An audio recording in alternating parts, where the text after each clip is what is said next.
Good evening all of you. So आजचं जे session आहे बघा GS2चं कॉन्स्टिट्युशनलिझम जे आहे तर ते आपण बघणार आहोत. आता नेमकी या शब्दाचा अर्थ काय होतो. ओके, आपण आतापर्यंत जे होतं की प्रिएम्बलमधल्या टर्म्स आणि त्याच्याशी रिलेटेड बाबी बघितल्या होत्या. आता कॉन्स्टिट्युशनलिझममध्ये काय काय गोष्टी वर्क होतात बरं.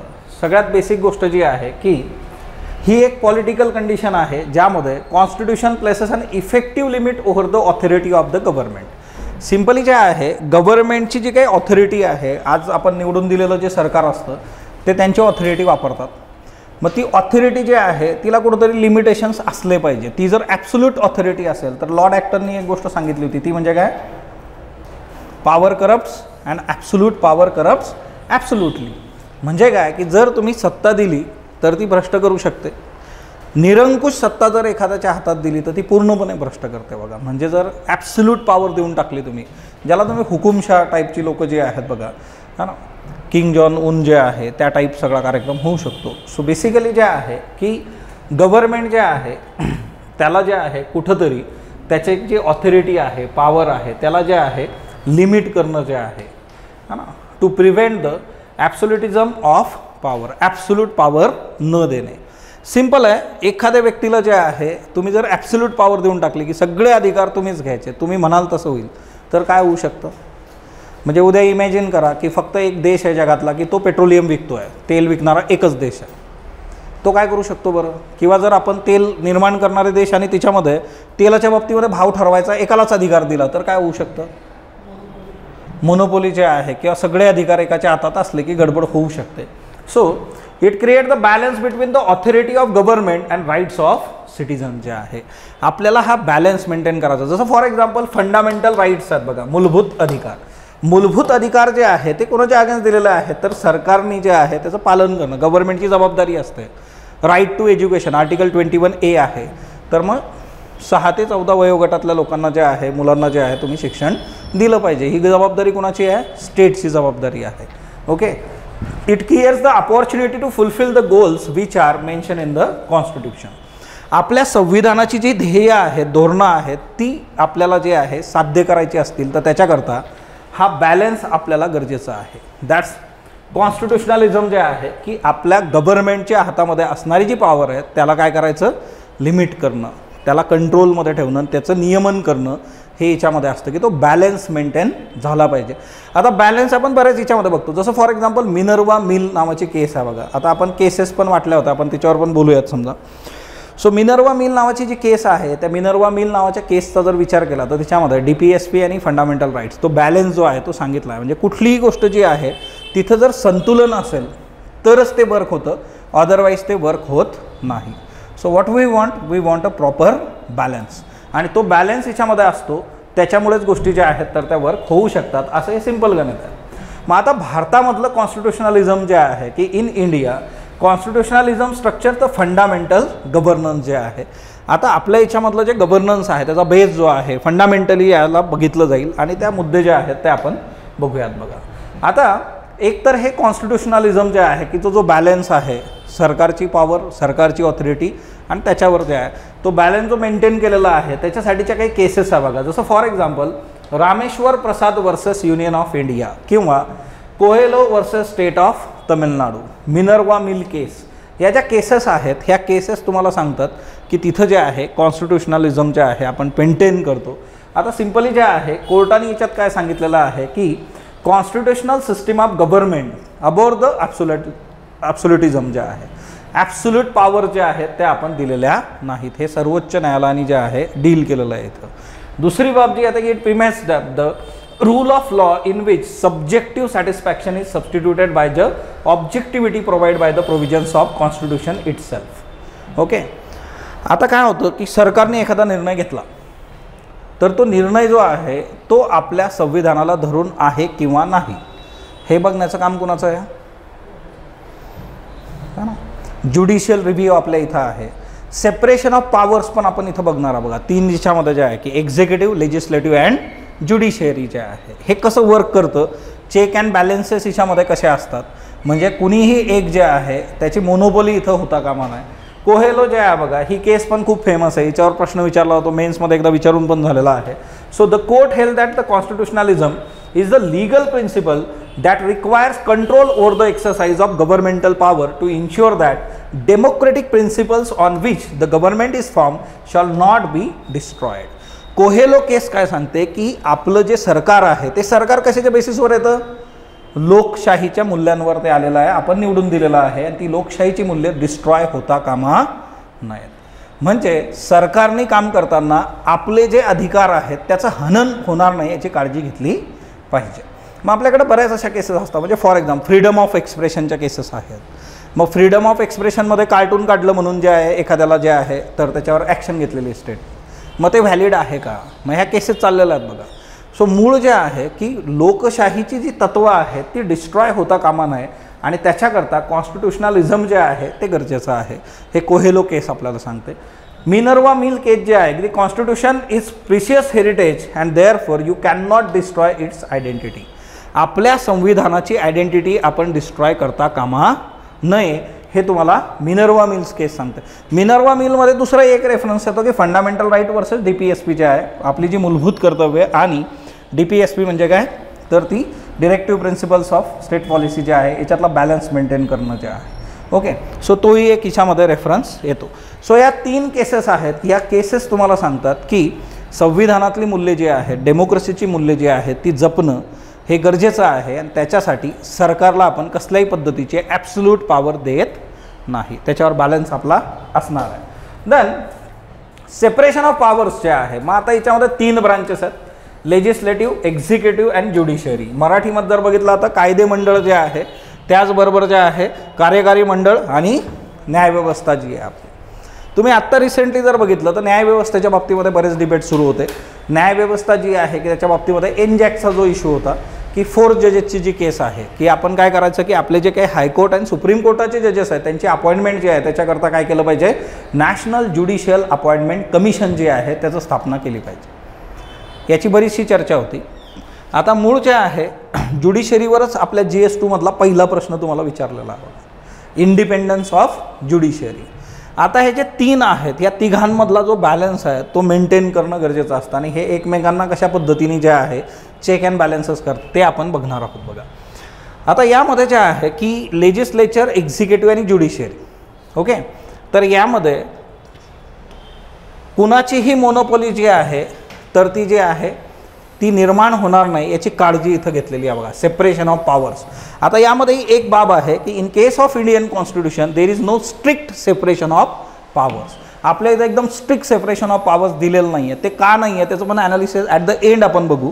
आपल्या याच्यामध्ये एकदम की हे यांचंच हे यांचंच हे यांचंच असं नाही आहे. बऱ्याचशा ठिकाणी यांचे जे अधिकार ते ओव्हरलॅप पण होतात. ओके, सो ते सगळ्या गोष्टी आपण बघणार आहोत.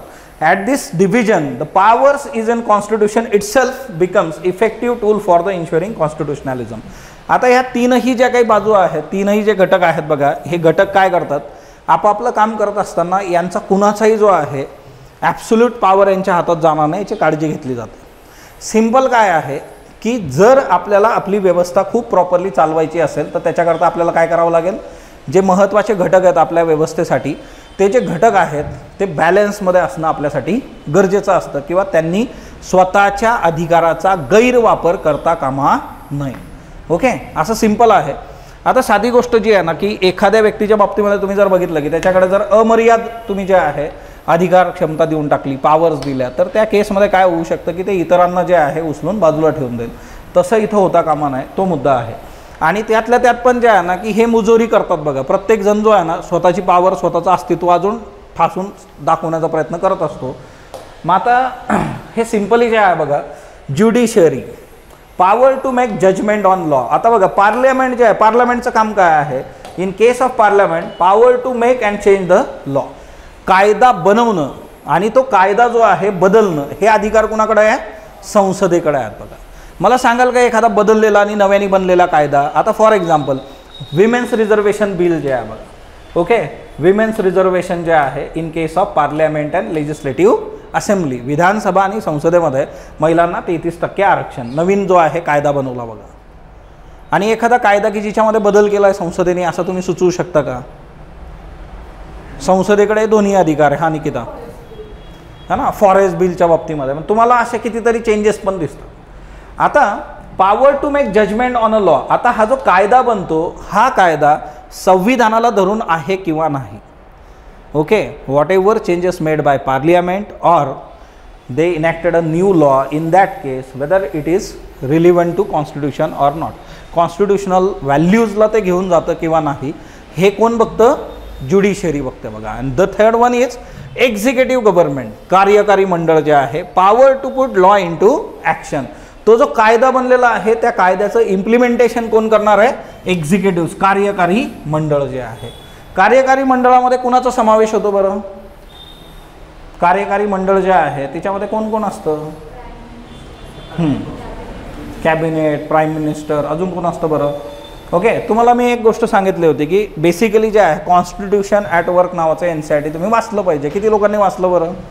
हां, आता सिम्पल जे आहे की एक्झिक्युटिव्ह जे आहे त्याच्यानंतर जे आहे पार्लमेंट म्हणजे लेजिस्लेटिव्ह. हे कुठलं अँगल आहे? हे कुठला घटक आहे? लेजिस्लेटिव्ह, कायदे मंडळ. आणि वरती काय आहे? ज्युडिशरी. ह्या तिघांचा बॅलन्स मेंटेन करणं गरजेचं आहे. आता तुम्ही इमॅजिन करा जर पार्लमेंट सुप्रीम होऊन गेली तर काय होईल? पार्लमेंटला पाहिजे त्या पद्धतीने ते कायदे बनवेल. याचं बेस्ट एक्झाम्पल जे आहे इस्रायल. इस्रायलमधल्या गव्हर्नमेंटनी काय केलं? इस्रायलच्या गव्हर्नमेंटनी काय केलं? तिथल्या ज्युडिशरीचे जे आहेत ते अधिकारच काढून घेतले की सरकारने बनवलेल्या कायद्यात तुम्हाला काही बोलताच येणार नाही. याचा अर्थ काय? हम करे सो कायदा, आम्ही म्हणू तसं. खाली डोकं वरती पाय तो खाली डोकं वरती पाय, संपला विषय. तसंच यायचं रोज. ज्युडिशरीला काहीच बोलता येणार. म्हणून तिथली लोक आज रस्त्यावर आहेत बघा की ज्युडिशरीचे हक्क काढून नका घेऊ. कारण जर असं झालं तर सत्तेत असणारी लोक जी आहेत तर ती कुणालाही जुमानणार नाहीत. एक्झिक्युटिव्हचे आहेत जर यांचं जे आहे यांची मोनोपोली झाली तर त्या केसमध्ये जे आहे power to put law into action. मग जे जुने असतील, जे कायदे धरून आहेत, संविधानाला नाही आहेत, त्याला इम्प्लिमेंट करायला ते जे आहे धजावतील बघा. सिम्पली जे आहे की आता याच्यामध्ये काही गोष्टी ओव्हरलॅप पण होतात. म्हणजे सिम्पल काय, इथले जे मेंबर्स आहेत एक्झिक्युटिव्हचे ते पार्लमेंटचे पण मेंबर्स असतात बघा. मिनिस्टर जो आहे तो कायदे मंडळाचा मेंबर आहे आणि तो कुठं आहे? लेजिस्लेटिव्हमध्ये पण. हे ओव्हरलॅप पण होतात बघा. US मध्ये काय आहे? कम्प्लीट सेपरेशन ऑफ पर्सनल आहे बघा. इकडची लोक इकडं असता कामा नये. US आपल्याला असतं बघा कॉन्स्टिट्यूशनला कम्पेअर करणं. ह्या कॉन्स्टिट्यूशनबरोबर ते कॉन्स्टिट्यूशन कम्पेअर करा तुम्ही, काय काय चेंजेस त्याच्यामध्ये येतात. So next one is separation of power. आता बघा सिम्पल आहे, आपण जे बघतोय की सेपरेशन ऑफ पॉवर्स काय आहे की आपली जी व्यवस्था आहे ती व्यवस्था चालण्यासाठीचे जे काही बेसिक नियम आहेत, जे काही अथॉरिटीला जे आहे अधिकार आपण दिलेले आहेत त्याचा योग्य वापर झाला पाहिजे. कुणीही तिच्यामध्ये जे आहे तर ते सुप्रीम होता कामा नये. त्याच्यासाठी चेक अँड बॅलन्सेस असले पाहिजेत आणि त्याच्याकरता आपण काय करतो? अधिकारांचं वाटप करून देतो बरोबर. आता ही सेपरेशन ऑफ पॉवरची संकल्पना आली कुठून? सगळ्यात महत्त्वाचं हे आहे की सेपरेशन ऑफ पॉवर जे आहे ते कुठून आलेलं आहे. सिम्पली आहे बघा सेपरेशन ऑफ पॉवर. आता आपल्या इथं जे आहे तुम्ही ज्यावेळेस एंट्री करता तर तुम्ही तुमचं आय कार्ड घातलं आहे नाही घातलं आहे कुठं गेलं तुम्हाला कोण विचारतं? समोरची व्यक्ती जी आहे कॉर्डिनेटर तुम्हाला विचारतो बघा. म्हणजे काय? ती ऑथॉरिटी त्या कॉर्डिनेटरला आपण दिलेली आहे. किंवा तुम्हाला आय कार्ड कुठून इश्यू झाले आहेत ती ऑथॉरिटी त्या व्यक्तीकडे आहे. किंवा एकंदरीत तुमचे जर काही टेक्निकल इश्यू असतील ती ऑथॉरिटी कुणाकडे आहे. बेसिकली जे आहे एकाच व्यक्तीने सगळं काम करायचं म्हटलं किंवा त्यांनी सगळे अधिकार वापरायचे झाले तर ती सगळी सिस्टीम कोलॅप्स पण होऊ शकते. हा पण त्याच्या मागचा मुद्दा आहे. सो ॲरिस्टॉटल जे आहे त्यांनी पॉलिटिक्समध्ये जे आहे हे सांगितलं होतं की 4th century BC मध्ये जे आहे हा डॉक्ट्रिन जो आहे की सेपरेशन ऑफ पॉवर हे सांगणारी व्यक्ती की त्याचं ओरिजिन जे आहे 4th century BC मध्ये आपल्याला दिसतं. ॲरिस्टॉटलचं जे काही पॉलिटिक्स नावाचं जे आहे लिखाण आहे तिच्यामध्ये त्यांनी ही संकल्पना पहिल्यांदा जे आहे तर ती मांडली की सेपरेशन ऑफ पॉवर्स. सो याचं ओरिजिन तिथून आहे. मग आता उत्तर लिहिताना जे आहे की तुमचे हे रेफरन्सेस तुम्ही देणं अपेक्षित असतं की कुठले कुठले थिंकर्स ह्याच्याशी जोडले गेलेले आहेत. इंडियन सेपरेशन ऑफ पॉवर जेव्हा इंडियन कॉन्स्टिट्यूशनमध्ये सेपरेशन ऑफ पॉवर तो ऑब्वियसली आपल्यावर प्रभाव कुठला आहे? UKचे पार्लमेंट आणि UKचे जे आहे कॉन्स्टिट्यूशन तिथल्या गोष्टींचा प्रभाव आपल्याला दिसून येतो. ती व्यवस्था त्याचं पण रिझन होतं की ती फॅमिलियर झाली होती आपल्याला. तो पण एक कन्सर्न आहे कारण कोलोनियल इंडियामध्ये त्या प्रॅक्टिसेस होत्या आणि त्या फॅमिलियर झाल्या होत्या. सो तो कन्सर्न तिथे आहे. सो ॲरिस्टॉटल जो आहे त्यांनी याचं ओरिजिन केलेलं आहे. त्याच्यानंतर जे आहे जॉन लॉक जो आहे हा जो थिंकर आहे बघा. आता तुमच्यापैकी ज्या लोकांचं पॉलिटिकल सायन्स असेल तर त्यांनी बऱ्यापैकी यांची नावं वाचली असतील. जॉन लॉक जो होता ह्या जॉन लॉकनी 17व्या सेंचुरीमध्ये जे आहे एकतर इंग्लंडमधल्या ज्या सगळ्या गोष्टी होत्या आणि तिच्यामध्ये जे आहे की जे स्ट्रक्चर होतं त्याच्यापासून या गोष्टी ज्या आहेत तर त्या अजून प्रॉपरली इव्हॉल्व करण्याचा प्रयत्न केला आणि त्याचं जे पुस्तक आहे त्या पुस्तकाचं नाव आहे 2 ट्रिटीज ऑफ द गव्हर्नमेंट. आणि या 2 ट्रिटीज ऑफ द गव्हर्नमेंटमध्ये जे आहे त्यांनी जे आहे सेपरेशन ऑफ पॉवर्सला जे आहे एक नवीन जे आहे अंतरंग जे आहे की त्याचं चेंजेस जे आहेत किंवा अदर दॅन ॲरिस्टॉटल त्याचे स्वतःचे जे आहेत तर ते कन्सेप्ट मांडले. आणि हे कुठून घेतलेलं आहे त्यांनी तर ते इंग्लंड आणि त्या संबंधित गोष्टी ज्या आहेत 17th सेंचुरीमध्ये. आता लॉकने काय केलेलं आहे बघा, 3 जे याचे स्ट्रक्चर्स होते तिन्ही घटक घेतले होते, लेजिस्लेटिव्ह, एक्झिक्युटिव्ह आणि फेडरेटिव्ह. कायदे मंडळ, कार्यकारी मंडळ आणि जे आहे संघराज्य संकल्पना जे आहे फेडरेशन जे आहे फेडरेटिव्ह जे आहे. ॲक्च्युली जे आहे तुम्ही जर इकडं बघितलं आपण आत्ता 3 घटकांचा जो विचार केला तिच्यामध्ये इथं काय ॲब्सेंट आहे बरं, ज्युडिशियरी. बरोबर. सो ज्युडिशियरी इथं ॲब्सेंट आहे, परंतु जे आहे की त्यांनी ज्युडिशियरीला दुसरीकडे टाकलं होतं बघ. ओके, ते पण आपण बघूया. सो लेजिस्लेटिव्ह, एक्झिक्युटिव्ह आणि फेडरेटिव्ह जे आहे अशा पद्धतीने त्यांनी केलं होतं. आणि यांना जे आहे की को इक्वल किंवा इंडिपेंडंट डिस्ट्रीब्युशन ऑफ फंक्शन जे आहे ते करून टाकलं वगैरे. ओके, याच्यामध्ये जे आहे की जे फंक्शन्स होते या 3मध्ये त्यांनी वाटले होते. त्याच्यानंतर यामध्ये सगळ्यात बेसिक असं होतं की लेजिस्लेटिव्हला त्यांनी सुप्रीम ब्रांच म्हणून जे आहे तर ते नावाजलेलं होतं बघा की याच्यातलं सुप्रीम कोण आहे तर कोण आहे लेजिस्लेटिव्ह. म्हणजे सेपरेशन ऑफ पॉवर्स करताना सुद्धा त्यांनी सर्वात वर कशाला ठेवलं, लेजिस्लेटिव्हला ठेवलेलं आहे. आणि एक्झिक्युटिव्ह आणि फेडरेटिव्ह ब्रांचेस ज्या होत्या only concern with the internal and external affairs of the country respectively. So इथं जे आहे एक्झिक्युटिव्हचं काम काय असणार आहे, इंटरनल इश्यूज, फेडरेटिव्ह जे आहे एक्सटर्नल अफेअर्स रिस्पेक्टिव्हली. आणि हे सगळं कुणाच्या अंडर काम करणार, under the authority of king, because we are talking about England जे आहे. सो किंगच्या अंडर जे आहे तर ते हे वर्क करणार, पण सुप्रीम जे आहे तर तिच्यामध्ये त्यांनी लेजिस्लेटिव्हला ठेवलं होतं. देन लॉकची जी थेरी आहे बघा तिच्यामध्ये काय ॲब्सेन्स आहे, mention of a judiciary. Okay, आपल्या इथं काय आहे सेपरेशन ऑफ पॉवर्स बघताना भारताच्या याच्यामध्ये आपण काय काय बघतो, लेजिस्लेटिव्ह, एक्झिक्युटिव्ह अँड ज्युडिशियरी. इथं त्यांनी ज्युडिशियरीच्या जागी फेडरेटिव्ह ठेवलं होतं, ती ज्युडिशियरी इथं ॲब्सेंट होती बघा. ओके, आता यांनी ज्युडिशियल फंक्शन जे होते बघा तर ते एक्झिक्युटिव्ह फंक्शनच्या अंडर्स जे आहे तर ते दिले होते आणि कंट्रोल ऑफ क्वीन जो आहे तो तिथे ठेवला होता. सो एक्झिक्युटिव्ह फंक्शनच्या अंडर ज्युडिशियरीला टाकणं. एनजॅक जे आहे नॅशनल ज्युडिशियल अपॉइंटमेंट कमिशन, याच्यामध्ये हीच गोष्ट काय केलेली आहे आपण नाकारलेली आहे. कारण जी काही कमिटी तुम्ही एनजॅकच्या अंडर सांगता की ही कमिटी जजेससाठी जे आहे अपॉइंटमेंट करेल, त्यांचे ट्रान्सफर करेल, तिच्यामध्ये एक्झिक्युटिव्हचा समावेश आहे. आणि according to constitution of India आपल्याकडं कंप्लीट सेपरेशन जे आहे बघा एक्झिक्युटिव्ह आणि ज्युडिशियरी. कुठलं कलम आहे कोण सांगेल बरं की ज्युडिशियरी जे आहे तिला एक्झिक्युटिव्हपासून जे आहे सेपरेट केलेलं आहे. ओके, असं कुठलं कलम आहे का संविधानामध्ये सांगितलं आहे का सेपरेशन ऑफ, कशात सांगितलेलं आहे राजेश्री, कुठं आहे बरं ते. सो इथं जे आहे लॉकची जी थेरी आहे जर तुम्ही हिला प्रॉपरली बघितलं तर it does not truly qualify as an explosive doctrine of separation of powers. कारण यांनी काय केलं, ज्युडिशियरीला जे आहे तर ते कन्सिडर केलं नाही सेपरेटली, एक सेपरेट विंग जे आहे किंवा ॲज अ सेपरेट ऑर्गनायझेशन. त्याच्यामुळं काय आहे ना की ही थेरी तेवढीशी सेपरेशन ऑफ पॉवर्सला डील नाही करत. पण याच्यानंतर जी व्यक्ती आली त्यांनी याला अजून खूप चांगल्या पद्धतीने डील केलं. त्याचं जे नाव आहे तर तो आहे मॉन्टेस्क्यू. जे आहे याने जे आहे पॉलिटिकल लिबर्टी ही कन्सेप्ट मांडली बघा. Okay, what is political liberty, राजकीय उतरमतवाद जो आहे तो यांनी मांडला. अँड सेपरेशन ऑफ पॉवर जे आहे on the basis of political liberty. Separation of powers याने आता बघा आपण कुणाकुणाला बघत आलेलो आहोत, Aristotle is there, Locke is there, मॉन्टेस्क्यूचे. ॲरिस्टॉटलनी कन्सेप्ट ठेवला होता समोर पॉलिटिक्समध्ये. त्याच्यानंतर जे आहे जॉन लॉकनी काय केलेलं आहे तिथं त्यांनी जे आहे की सेपरेशन केलेलं आहे, परंतु त्यांनी काय केलं होतं ॲक्च्युली ज्युडिशियरीला कन्सिडरच केलेलं नाही आहे एक सेपरेट विंग म्हणून. त्याच्यामुळे जे आहे त्याला आपण तितकंसं जे आहे डील नाही करत. पण इथं जे आहे पॉलिटिकल लिबर्टीची कन्सेप्ट जी आहे मॉन्टेस्क्यू घेऊन आला आणि त्यांनी जे आहे पॉलिटिकल लिबर्टीमध्ये जे आहे ही safeguarded only when government is such that citizens do not fear one another. आता बघा याच्यामध्ये what is political liberty. Okay, political liberty जे आहे की एकमेकांपासून तुम्हाला भीती नसणं जे आहे. ओके, पॉलिटिकल लिबर्टी जे आहे कुणाचीही भीती नसणं. Okay, citizens do not fear one another. आज अशी परिस्थिती आहे का बरं? सिटीजन्स जे आहेत do not fear one another, which in turn can only be ensured when there is no abuse of power by the government. गव्हर्नमेंटने जर चुकीच्या पद्धतीने पॉवर नाही वापरली तर असं निर्माण होऊ शकतं की जिथं सिटीजन जे आहेत, नागरिक जे आहेत ते एकमेकांना भिणार नाहीत.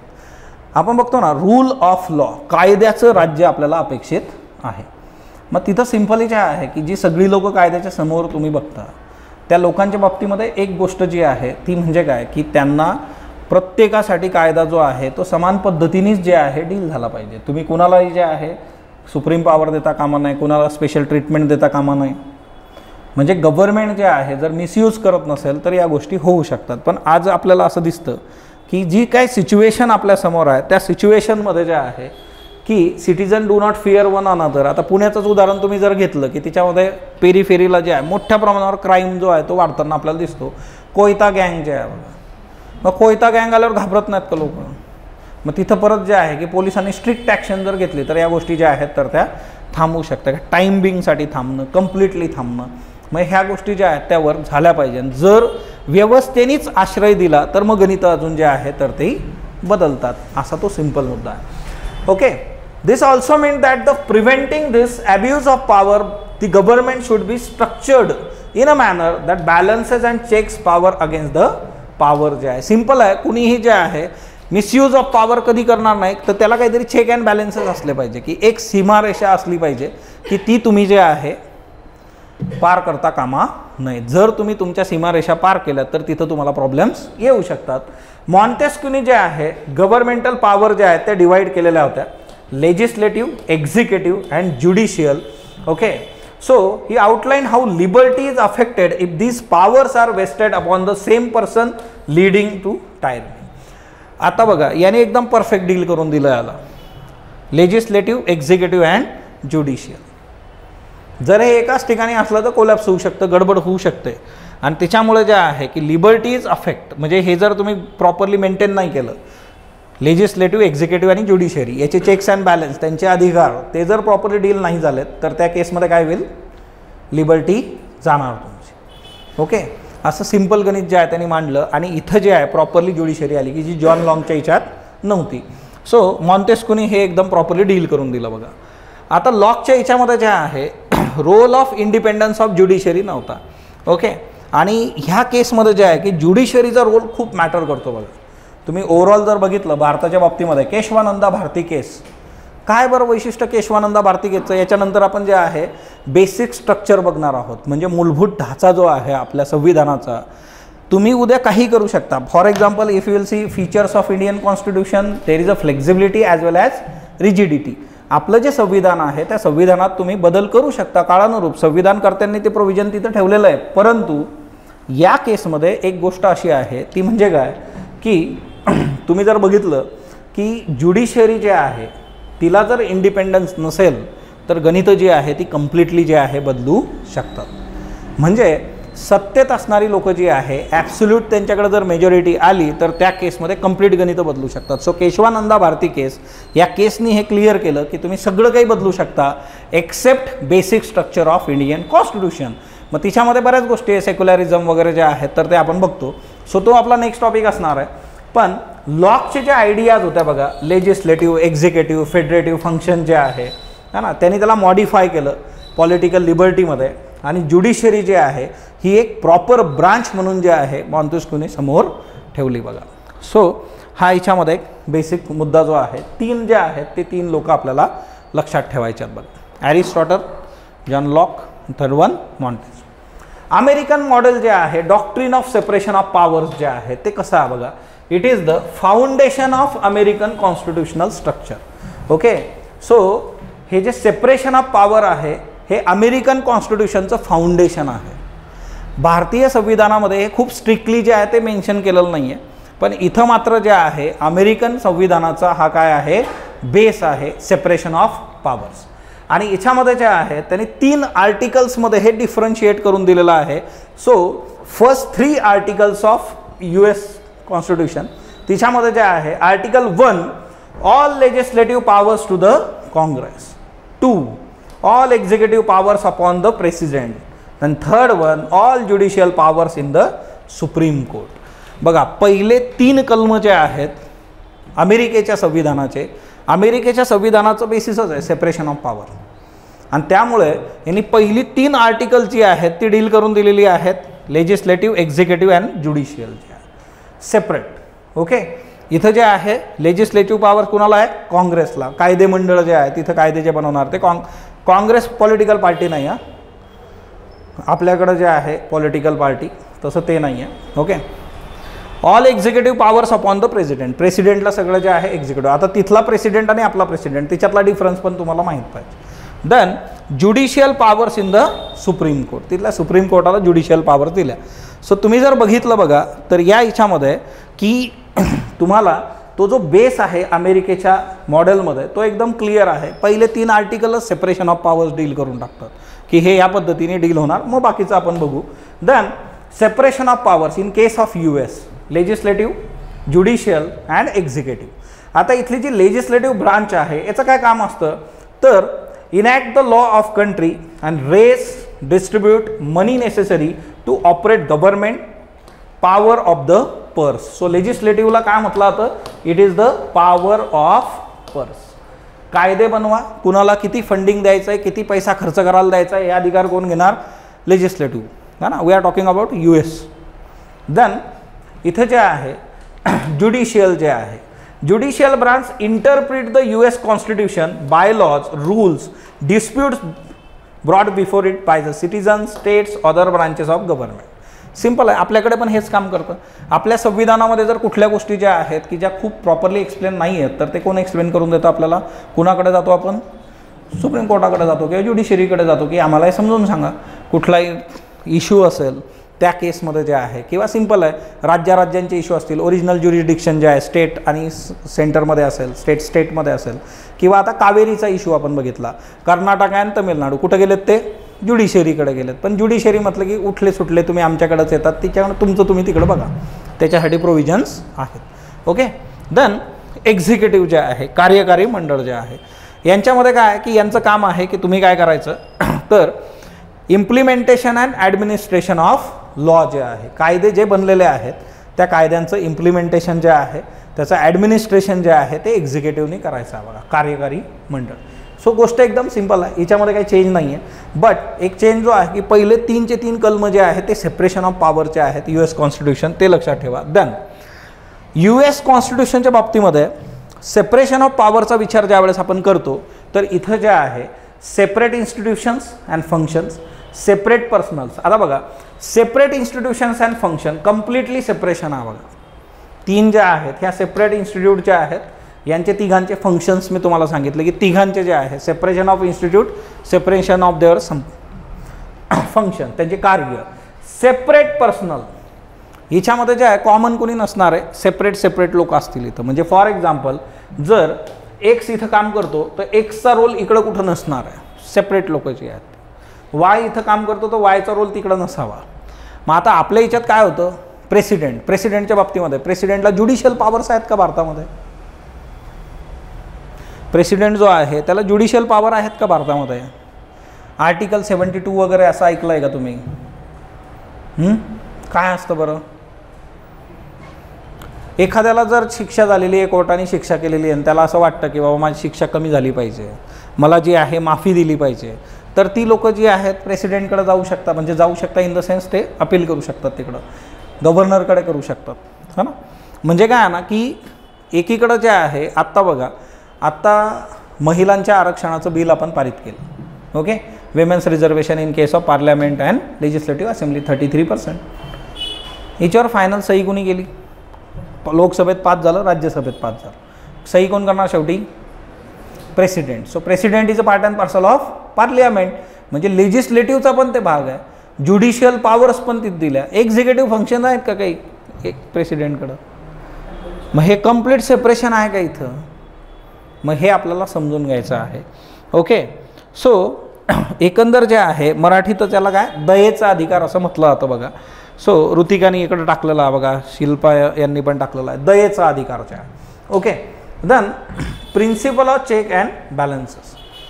प्रत्येकाचं जे आहे की ज्या वेळेस असं होईल की ते स्वतःच्या अधिकाराचा गैरवापर करतील किंवा त्यांना जे लिमिट सेट करून दिलेलं आहे त्याच्या पलीकडे जायचा प्रयत्न करतील, सो त्यावेळेस त्यांना जे आहे चेक थांबवलं जाईल आणि तो बॅलन्स मेंटेन केला जाईल. तर हे आपल्याकडे पण डील होतं, तिकडेही डील होतं बघा. Okay, then next one, Indian perspective. आता भारताच्या बाबतीमध्ये ही गोष्ट कशी डील झालेली आहे बघा. ओके, यांना ओळखता तुम्ही, मागच्या सेशनमध्ये आपण भेटलो होतो यांना. कोण आहेत हे? के.टी. शहा. हां, लिहिलं आहे की समोर इथं, पटकन बघायचं. Okay, K.T.. शहा जे आहेत इकडं बघा, प्रोफेसर के.टी. शहा. आता मी तुम्हाला सुरुवातीला सांगितलं की सेपरेशन ऑफ पॉवर हे खूप स्ट्रिक्टली आपल्या याच्यात डील नाही केलेलं संविधानात, पण ते तिथं असावं असा आग्रह यांचा होता प्रोफेसर के.टी. शहा, आणि त्याच्यासाठी सुचवलेलं आर्टिकल होतं आर्टिकल 40A. ओके, आर्टिकल 40 कशाशी संबंधित आहे? आर्टिकल 40 जे आहे पंचायतशी संबंधित आहे का? DPSP. Okay, so article 40A असं एक कलम जे आहे ते इन्सर्ट करावं असं प्रोफेसर के.टी. शहा यांचं म्हणणं होतं संविधानामध्ये. आणि ते कशासाठी आहे? This evident when the insertion of new article prescribe complete separation of power between 3 branches to the constitution. ह्या ज्या 3 ब्रांचेस आहे, लेजिस्लेटिव्ह, एक्झिक्युटिव्ह आणि ज्युडिशरी, कंप्लीट सेपरेशन शब्द आहे तिथं, कम्प्लिटली सेपरेट करायला असं प्रोफेसर के.टी. शहा म्हटले होते. आता पहिलं जे आहे बघा याच्यामध्ये की Indian constitution does not expressly mention the theory of separation of powers. हे खूप प्रॉपरली इथं नाही आहे. यांचा आग्रह होता पण ते डील नाही झालं होतं. कॉन्स्टिट्युएंट असेंब्लीने डिबेट केलं होतं याच्यावर की सेपरेशन ऑफ पॉवर जे आहे आता रिजिड ऑर लिटरल सेन्समध्ये जे आहे, परंतु जे आहे की हे काही अडॉप्ट केलं गेलं नाही किंवा हे डिक्लाइन झालं होतं बघा. ओके, आता ह्या केसमध्ये इश्यू असा आहे की याला कम्प्लिटली जर तुम्ही सेपरेट करून टाकलं तर गणित बदलू शकतं. म्हणजे साधी गोष्ट आहे, आपल्याला गरज पडते ना आपल्या शेजाऱ्या पाजाऱ्यांची. ओके, एकाच कॉलनीमध्ये राहणारी लोक किंवा एकाच क्लासरूममध्ये राहणारी गरज पडते का बरं आपल्याला? आपण दांड्या मारतो, मग दांडी मारली की नोट्स मिळतील का? ह्या लेक्चरमध्ये काय झालं होतं? सत्य आहे बघा, सौजन्य, चैतन्य. आणि ह्या ह्याच्यामध्ये सिंपल गोष्ट आहे की हे जर तुम्ही कंप्लीट सेपरेट करून टाकलं तर उद्या इश्यू होऊ शकतात. व्हॉट वी नीड ह्या याच्यामध्ये की harmonious system as oppose to 3-fold conflict. ह्या तिघांमध्ये जे आहे एक चांगली जे आहे बाबा एकमेकांशी जे आहे सहकार्याची भावना असणारी व्यवस्था, हार्मोनियस सिच्युएशन आपल्याला पाहिजे. तिच्यातून गोष्टी की कंप्लीट सेपरेशन करून टाकलं की मग प्रॉब्लेम होऊ शकतो की हे अधिकार फक्त यांचेच म्हटल्यानंतर दुसरा जर म्हटला की नाही ते आमचेच अधिकार, तुम्ही नाही करायचं किंवा आम्ही नाही वापरणार आमचा अधिकार, मग हे बऱ्यापैकी जे आहे प्रॉब्लेमॅटिक झालं असतं. म्हणजे फॉर एक्झाम्पल प्रेसिडेंटला आजच्या डेटमध्ये जो दयेचा अधिकार दिलेला आहे बघा, का दिला बरं दयेचा अधिकार प्रेसिडेंटला? एवढी आपली यंत्रणा आहे, सबऑर्डिनेट कोर्ट्स आहेत, हायकोर्ट आहे, सुप्रीम कोर्ट आहे. एखादी एवढ्या हिच्यातून त्रिस्तरीय हिच्यातून सगळ्यानंतर गेलं की परत ती व्यक्ती जी आहे ती प्रेसिडेंटला अप्रोच करते. का बरं असं का केलं असेल हे प्रोव्हिजन? काय कारण आहे याच्या मागे? तुम्हाला काय वाटतं बरं? असं होऊ शकतं का की एखादी गोष्ट जी आहे ज्युडिशियल जजमेंटमध्ये इरर असू शकतो, जे फॅक्ट समोर यायचे होते ते नाही आले त्यावेळेस, नंतर ते असतील अवेलेबल, त्याचा काहीतरी उपयोग तिथं होऊ शकतो.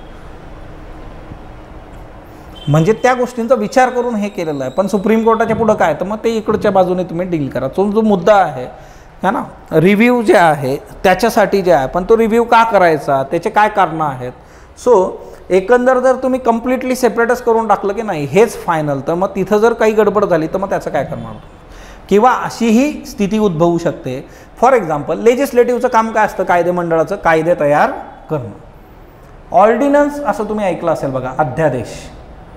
ज्या वेळेस पार्लमेंट जे आहे त्याचं अधिवेशन सुरू नाही आहे, पार्लमेंटचे सेशन सुरू नाही आहेत, कायदा कसा बनेल बरं? आणि जर आत्यंतिक स्थिती निर्माण झाली की आपल्याला एखाद्या गोष्टीचा कायदा जो आहे तो बनवायचा आहे, मग त्या केसमध्ये जसं फॉर एक्झाम्पल दिल्लीमधलं निर्भया प्रकरण झालं होतं, त्याच्यानंतर जे आहे की कशा पद्धतीने महिलांच्या सुरक्षेसाठीचे कायदे आणि त्या सगळ्या गोष्टी इनॅक्ट करायच्या, मग सेशन आहे का? मग याच्यासाठी आपण काय करून ठेवलं? ऑर्डिनन्स सारखी जे आहे अध्यादेश. मग अध्यादेश कोण काढणार आहे? मग त्याच्यासाठी लेजिस्लेटिव्ह आहे का? एक्झिक्युटिव्ह थ्रू ते डील होतं ना. मग मूळ मुद्दा तोच आहे की जर कंप्लीट सेपरेशन असेल तर गोष्टी वर्क होणार नाहीत, त्या कुठेतरी अडकू शकता, हा मुद्दा तिथं होता. सो डॉक्टर बाबासाहेब आंबेडकरांचं याच्यावर काय म्हणणं होतं, तर त्यांनी जे आहे की separation of executive from the judiciary emphasises upon the importance of interdependence between the executive and legislature for the proper functioning of the complicated duties in the government. आता मूळ जो आहे की एक्झिक्युटिव्ह आणि लेजिस्लेचर, कायदेमंडळामध्ये बघा सगळे आहेत, कायदेमंडळामध्ये जे आहेत आपले आपण निवडून दिलेली लोक, MLA MPs म्हणजे संसदेचे जे सदस्य आहेत, इकडे लेजिस्लेटिव्ह असेंब्लीचे जे सदस्य आहेत, त्याचबरोबरचे आहे की एक्झिक्युटिव्हमध्ये कोण कोण आहे, तर त्यातलेच काही लोक एक्झिक्युटिव्हचा भाग आहेत. मग जर गव्हर्नमेंटला प्रॉपर फंक्शनिंग करायचं असेल तर ह्या सगळ्यांचे जे रिलेशन्स आहेत किंवा त्यांचा इंटरडिपेंडन्स आहे तो तुम्ही समजून घेतला पाहिजे. याला कम्प्लिटली सेपरेट आपण करू शकत नाही, हे समजून घ्या. It cannot be denied that the Indian political structure somewhat draws inspiration from separation of powers and represent it some from. It sufficiently differentiates the composition and functions of three branches. The doctrine is considered as a salient feature of Indian Constitution and has been held to comprise of the basic structure.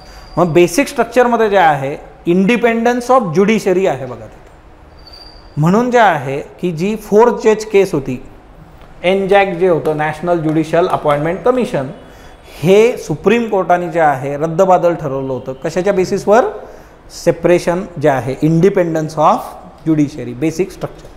हे सगळं करू दिलं, सगळं आलं समोर. आल्यानंतर ते म्हटले की जर न्यायाधीशांच्या नियुक्त्या, न्यायाधीशांच्या ट्रान्सफर हे जर एक्झिक्युटिव्हज करायला लागलेत तर मग इंडिपेंडन्स ऑफ ज्युडिशरी तिच्यामध्ये राहणार नाही आणि न्यायव्यवस्थेची स्वतंत्रता जी आहे ती अबाधित राहिली पाहिजे, जी संविधानात सांगितलेली आहे. आणि ते काय आपलं बेसिक स्ट्रक्चर आहे. सो आम्ही काय करतो, हे सगळं जे प्रपोजल आहे, हा सगळा जो तुम्ही सगळा घाट घातला आहे तो आपण थोडा बाजूला ठेवूयात. कशाच्या बेसिसवर? Basic structure of constitution, independence of judiciary. Okay. So हे संविधानात तिथं सांगितल्यामुळे जे आहे ती एक बाब इथं आहे. बेसिक स्ट्रक्चरचा भाग आहे, आपल्या याचं फीचर आहे. सो डॉक्टर बाबासाहेब आंबेडकरांनी हे सांगितलं होतं की इथं जरी हे कंप्लीट सेपरेशन नसलं तरी यांचा इंटरडिपेंडन्स तुम्ही लक्षात घ्या, त्यामुळे ते जे आहे वर्क होणार नाही. आणि येत्या काळामध्ये हे काय असणार आहे, बेसिक स्ट्रक्चरचा तो भाग जे आहे तर तो आहे आताच्या याच्यामध्ये. आता provisions leaning towards a pure separation of power जे आहे बघा. ओके.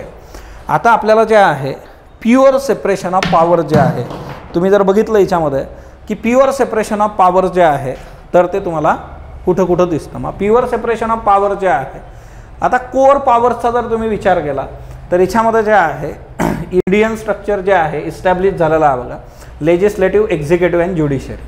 आता president and supreme court at the central level, केंद्राच्या ठिकाणी कोण आहे?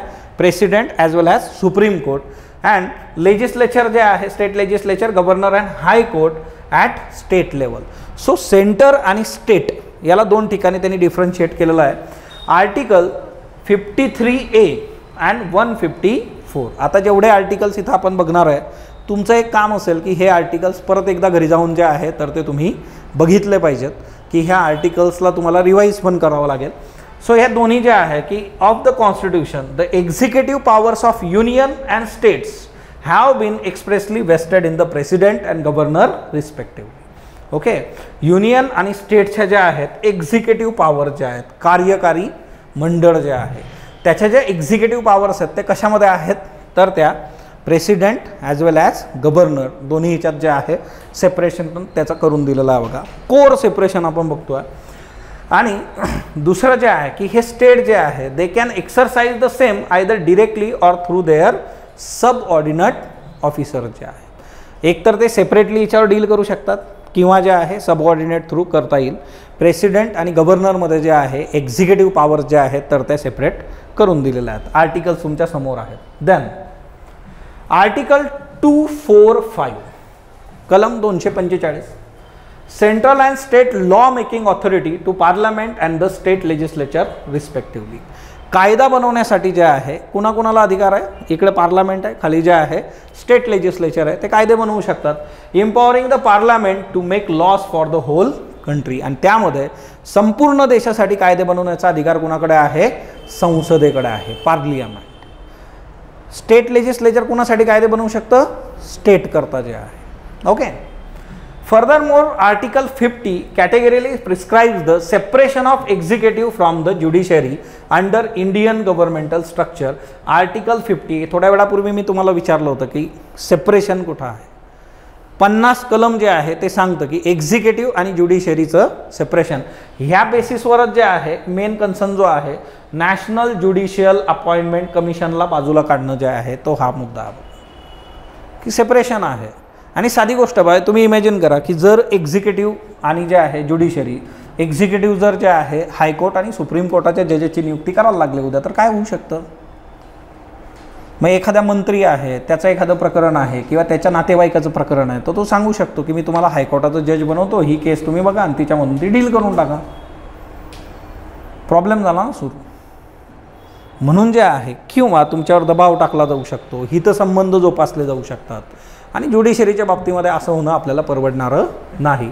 कारण शेवटी जे आहे की आपलं संविधान, त्याची मूल्यव्यवस्था हे टिकवण्याचं काम कुणाचं आहे? ज्युडिशरीचं, है ना. त्यांनीच जर ते नाही केलं तर मग कोण करणार, असा तो बेसिक मुद्दा आहे. Apparent demarcation between the 3 branches and their functions is found to be broadly laid out under the constitution. आता या 3 ब्रांचेस ज्या आहेत त्याचे डिमार्केशन जे आहेत तर ते आपल्या याच्यात क्लिअरली दिलेले आहेत. ओके, पण तरीसुद्धा याच्यामध्ये ओव्हरलॅपिंग कुठं होतं, काय होतं ते पण आपल्याला बघायचं आहे बघा. देन ऑटोनॉमी अँड इंडिपेंडन्स जे आहे बघा, स्वायत्तता. आता फॉर एक्झाम्पल आपण आपलं क्षेत्र बघितलं तर UPSC ऑटोनॉमस बॉडी, स्वायत्तता जी आहे की ते स्वतःच्या लेवलला स्वतः गोष्टी डील करतात बघा. Okay, so as regard the independence and autonomy of this organisation constitution does seem to feel certain extent जे आहे. आता बघा शब्द जे आहेत ते खूप महत्त्वाचे इथं. देम टू सर्टन एक्सटेंट म्हणजे ॲब्सोल्यूट आहे का? नाही, सर्टन लेवलपर्यंत हे डील करतं. फॉर एक्झाम्पल आर्टिकल 122 अँड 212 यामध्ये काय आहे? So it awards courts from inquiring into proceedings of the parliament and state legislature respectively. इथं जे आहे की संविधानात ह्या गोष्टी क्लिअर आहेत. कलम 122 आणि 212 कोर्ट जे आहे तर ते ज्या काही पार्लमेंटच्या आणि स्टेट लेजिस्लेचरच्या प्रोसिडिंग्स आहेत त्याच्याबद्दल जे आहे कसलीही सुनावणी आणि गोष्टी ज्या आहेत त्या करू शकत नाहीत. म्हणजे काय केलं तुम्ही? कायदेमंडळ जे आहे तुमचं लेजिस्लेटिव्ह जे आहे त्याला काय दिलं? इंडिपेंडन्स दिलं बघा, स्वायत्तता दिली. सिम्पली जे आहे तुम्ही असं बघितलं असेल की आपण हे बघतो म्हणजे for example article 105, 194 judicial immunity जे आहे कुणाला आहे? MP आणि MLAच. कायदेमंडळामध्ये कोण काय बोललं, संसदेमध्ये कोण काय बोललं त्याच्या अगेन्स्ट कुठली ॲक्शन होऊ शकते का? ॲक्शन होत नाही, त्यांना इम्युनिटी आहे. म्हणजे सभागृहामध्ये जर एखाद्या सदस्याने काही शब्द असे वापरले की जे संविधान त्यातल्या त्यात त्या म्हणजे संविधान तर ठीक आहे पण त्या सभागृहाची गरिमा राखणारे नसतील तर त्या केसमध्ये काय केलं जातं? ते शब्द, ती वाक्य वगळून टाकली जातात बघा. अशा न्यूज आपण बघतो बऱ्याचदा. किंवा सांगितलं जातं की हे शब्द आम्ही काय करतोय, अनपार्लमेंटरी वर्ड्स असा शब्द तुम्ही ऐकला असेल बघा. सो तसे शब्द असतील, वाक्य असतील तर ते काय केले जातात? वगळून टाकले जातात. ते कामकाजाचा भाग बनत नाहीत. पण अशा गोष्टींसाठी जे आहे त्यांच्यावर कसल्याही पद्धतीने जे आहे केस दाखल करणं, त्यांना कोर्टात खेचणं अशा गोष्टी होत नाहीत. सो MP आणि MLAs यांना काय असतं? ज्युडिशियल जे आहे ज्युडिशियल इम्युनिटी जे आहे ती इथं असते. देन आर्टिकल 361 जे आहे president and governor. Okay, not accountable to courts for the exercise of their powers and duties in the office. President आणि राज्यपाल यांनी जे काही कर्तव्य त्यांचं बजावलेलं आहे त्याच्यासाठी तुम्ही कोर्टात त्यांना बोलवू शकत नाही. आता याचा दुसरा आस्पेक्ट असा पण आहे, प्रेसिडेंटच्या ड्युटीज करता जर तुम्ही त्याला कोर्टात बोलवलं तर ऑब्वियसली प्रेसिडेंटला कोण सांगतं ते काम करायला? कॅबिनेट. त्यांना पण बोलवावं लागेल सगळ्यांना की तुम्ही पण या. कारण ते म्हणतील की ठीक आहे बरोबर आहे पण जी काही व्यवस्था आपल्या इथं आहे त्या व्यवस्थेनुसार जे आहे हा जो निर्णय मी घेतलेला आहे राष्ट्रपती म्हणून तर तो घ्यायला कोणी भाग पाडलं? कॅबिनेट. मग तुम्ही एक काम करा, यांच्याशी बोलून घ्या. सो असं पण ते गणित आहे बघा. सो बेसिकली जे आहे इथं जे आहे ना की ऑटोनॉमी अँड इंडिपेंडन्स जे आहे की तुम्हाला स्वायत्तता आणि स्वातंत्र्य ह्या गोष्टी जर बघायच्या झाल्या तर कुठं कुठं बघायला मिळतात तुम्हाला? तर ह्या इथं जे आहे 122 212 जे आहे, तर तुम्हाला पार्लमेंट आणि स्टेट लेजिस्लेचरची जी काही प्रोसिडिंग्स आहेत त्याच्यासाठी कोर्ट काय करू शकत नाही. MP आणि MLA जे आहे 105 194 याच्यामध्ये त्यांनी जर काही शब्द वापरलेत, काही बोललेत, तर त्या केसमध्ये त्यांच्यावर केस होत नाही. किंवा आर्टिकल 361 जे आहे प्रेसिडेंट अँड गव्हर्नर त्यांचे ते जे आहे ते पण अकाउंटेबल नाही त्यांच्या ड्युटीजसाठी. सो ही काय आहे, स्वायत्तता ॲज वेल ॲज इंडिपेंडन्स जे आहेत त्यांना मिळालेलं. सो याच्याबरोबरच जर आपण पुढं गेलो तर त्या केसमध्ये द सुप्रीम अँड हायकोर्ट जजेस are also immune from the scrutiny of their conduct in the parliament or state legislature. आता हेच कुणाला अप्लाय होतं, हायकोर्ट जजेस, सुप्रीम कोर्ट जजेस. म्हणजे XYZ जजनी जर एखाद्या केसमध्ये एखादं जजमेंट पारित केलं तर ते जजमेंट जे आहे ते योग्य आहे अयोग्य आहे तर याच्यासाठी कुठलीही चर्चा केली जात नाही. कुठं, पार्लमेंटमध्ये किंवा स्टेट लेजिस्लेचरमध्ये करता येत नाही तुम्हाला. म्हणजे काय, त्यांना पण ती इम्युनिटी आहे. म्हणजे हे वाईस वर्सा आहे. जसं इकडं जे आहे MP आणि MLAs यांचा जो काही कंडक्ट आहे त्याच्याकरता तुम्ही त्यांना कोर्टात जे आहे ते खेचू शकत नाही, ज्युडिशियल इम्युनिटी त्यांना आहे. द सेम वे इथं जे आहे सुप्रीम कोर्ट अँड हायकोर्ट जजेस जे आहे they are immune from the scrutiny of their conduct in parliament and state legislature. Supreme court जजेस 1 to 1 अँड हायकोर्ट जजेस 2-1-1. सो त्यांना पण ती इम्युनिटी आहे. सो इंडियन स्ट्रक्चर जे आहे तर तिच्यामध्ये जे आहे ना a degree of autonomy wide the encroachment to its organs in a specified circumstances. आता हे काय केलं जातं की तुम्हाला जी आहे ऑटोनॉमी दिलेली आहे त्याचबरोबर जे आहे इंडिपेंडन्स आम्ही तुम्हाला देतो. त्याचं बेसिकच गणित इतकं असणार आहे की कसल्याही पद्धतीने इथं जे आहे इन्क्रोचमेंट होता कामा नाही. ओके, आलं लक्षात आहे की इथं जे आहे स्वायत्तता आणि स्वातंत्र्य जसं ज्युडिशियल ऑर्गनला आहे तर सेम वे जे आहे कायदेमंडळाला सुद्धा ते दिलेलं आहे. Then next one, provisions leaning against the pure separation of powers. आता बघा, it is against the pure separation of powers म्हणजे काय, कुठंतरी जे आहे काही गोष्टी कॉमन असणार आहेत. बघा, प्युअर सेपरेशन जे आहे तर ते डील होत नाही. म्हणजे साधी गोष्ट आहे बघा, आपल्या इथं जर तुम्ही बघितलं तर आपले ऋषी सर सध्या नाही आहेत, काही कारणास्तव ते नाही आहेत. मग आता एखादी गोष्ट जी आहे तर ती आपल्याला काय करावी लागेल, त्यांच्या वतीने इथं करून घ्यावी लागेल. अदरवाईज गोष्टी कशा पुढं सरकतील, बरोबर. किंवा कुठल्याही व्यवस्थेमध्ये एखादी व्यक्ती जर सुटीवर गेली आणि तुम्ही जर म्हटले की हे अधिकार ह्याच पदाचे ह्याच व्यक्तीचे आहेत आणि ती व्यक्ती तिथं नसेल तर मग काय होईल, गडबड होईल. किंवा कधी कधी जे आहेत ते अधिकार दुसऱ्याला द्यावे लागतात. तुम्ही इनचार्ज नावाचा असा शब्द ऐकला असेल, तुम्ही व्यवस्थेत गेल्यानंतर एखादा एक्स्ट्राचा चार्ज तुमच्याकडे येतो. किंवा काही जे आहेत फंक्शन्स कॉमन ठेवले जातात, काही डिपार्टमेंट्समध्ये त्यांनी देऊन दिले की कॉमन हे इकडून नाही इकडून पण वर्क होऊ शकतं. त्या पद्धतीने इथं जे आहे की provisions leaning against the pure separation of powers. म्हणजे हे काय आहे ना की प्युअर सेपरेशनच्या अगेन्स्ट काही प्रोव्हिजन्स आपल्या संविधानामध्ये आहेत. ते कुठले कुठले आहेत, कॉमनॅलिटी ऑफ पर्सनल जे आहे. आता हे जे आहे ना की काही ठिकाणी काही लोक कॉमन असतात बघा. म्हणजे फॉर एक्झाम्पल की हे जे स्ट्रक्चर आहे आपलं त्यामध्ये आर्टिकल 75 आणि आर्टिकल 74. ओके, आपले जे आहे की union council of ministers being member of both parliament as well as executive. हे मी तुम्हाला आत्ता थोड्या वेळापूर्वी सांगितलं. म्हणजे जो MP आहे, MLA आहे, तो जर मंत्री असेल तर तो कुठं दिसेल, कार्यकारी मंडळामध्ये पण दिसतो, सायमल्टेनियसली तो कायदेमंडळाचा पण भाग आहे. आलं का लक्षात. ओके, त्यामुळे जे आहे की काही ठिकाणी ते कॉमन असणार आहेत बघा. Then president is regarded as a part of legislature along with the houses of parliament. Article 79 common. President हा संसदेचा भाग आहे. पार्लमेंट कन्सिस्ट ऑफ असा MCQ यायचा बघा, एकदमच जे आहे जुना MCQ. आजच्या डेटमध्ये अशी अपेक्षा तुम्ही नाही करू शकत की parliament consist of Lok Sabha, Rajya Sabha and president. So president जो आहे हा संसदेचा भाग आहे. Article 79 common.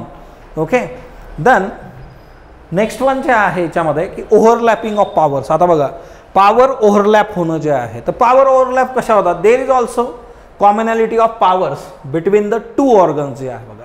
With the powers of executive prescribes coextensive to the legislature. 74 जे आहे. आता आपण हे काय बघितलं की जे मंत्री आहेत ते कायदेमंडळाचा पण भाग आहेत, बरोबर. ते एक्झिक्युटिव्ह कार्यकारी मंडळाचा भाग आहेत ॲज वेल ॲज ते काय आहेत कायदेमंडळाचा भाग आहे. 74. So commonality of powers. So त्यांना तिकडे पण अधिकार इकडे पण कॉमन याच्यात जे आहे. The executive exercises legislative powers. आता ज्यावेळेस कार्यकारी मंडळातली लोक कायदे मंडळाचे अधिकार वापरतात बघा. The executive exercises legislative powers when it comes to president's authority to issue ऑर्डिनन्सच्या.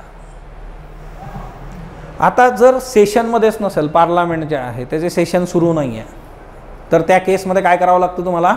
Ordnance पारित करावा लागतो. आर्टिकल 123 कलम 123. म्हणजे काय की जर पार्लमेंट सेशनमध्ये आहे तर ती कायदा बनवू शकते, परंतु जर पार्लमेंट सेशनमध्ये नाही आहे, अधिवेशनच सुरू नाही आहे, पण एखादी अत्यंतिक अवस्था आहे की जिच्यामध्ये आपल्याला एखादा कायदा बनवायचा आहे, तर तो कशाच्या रूपात येतो अस्तित्वात?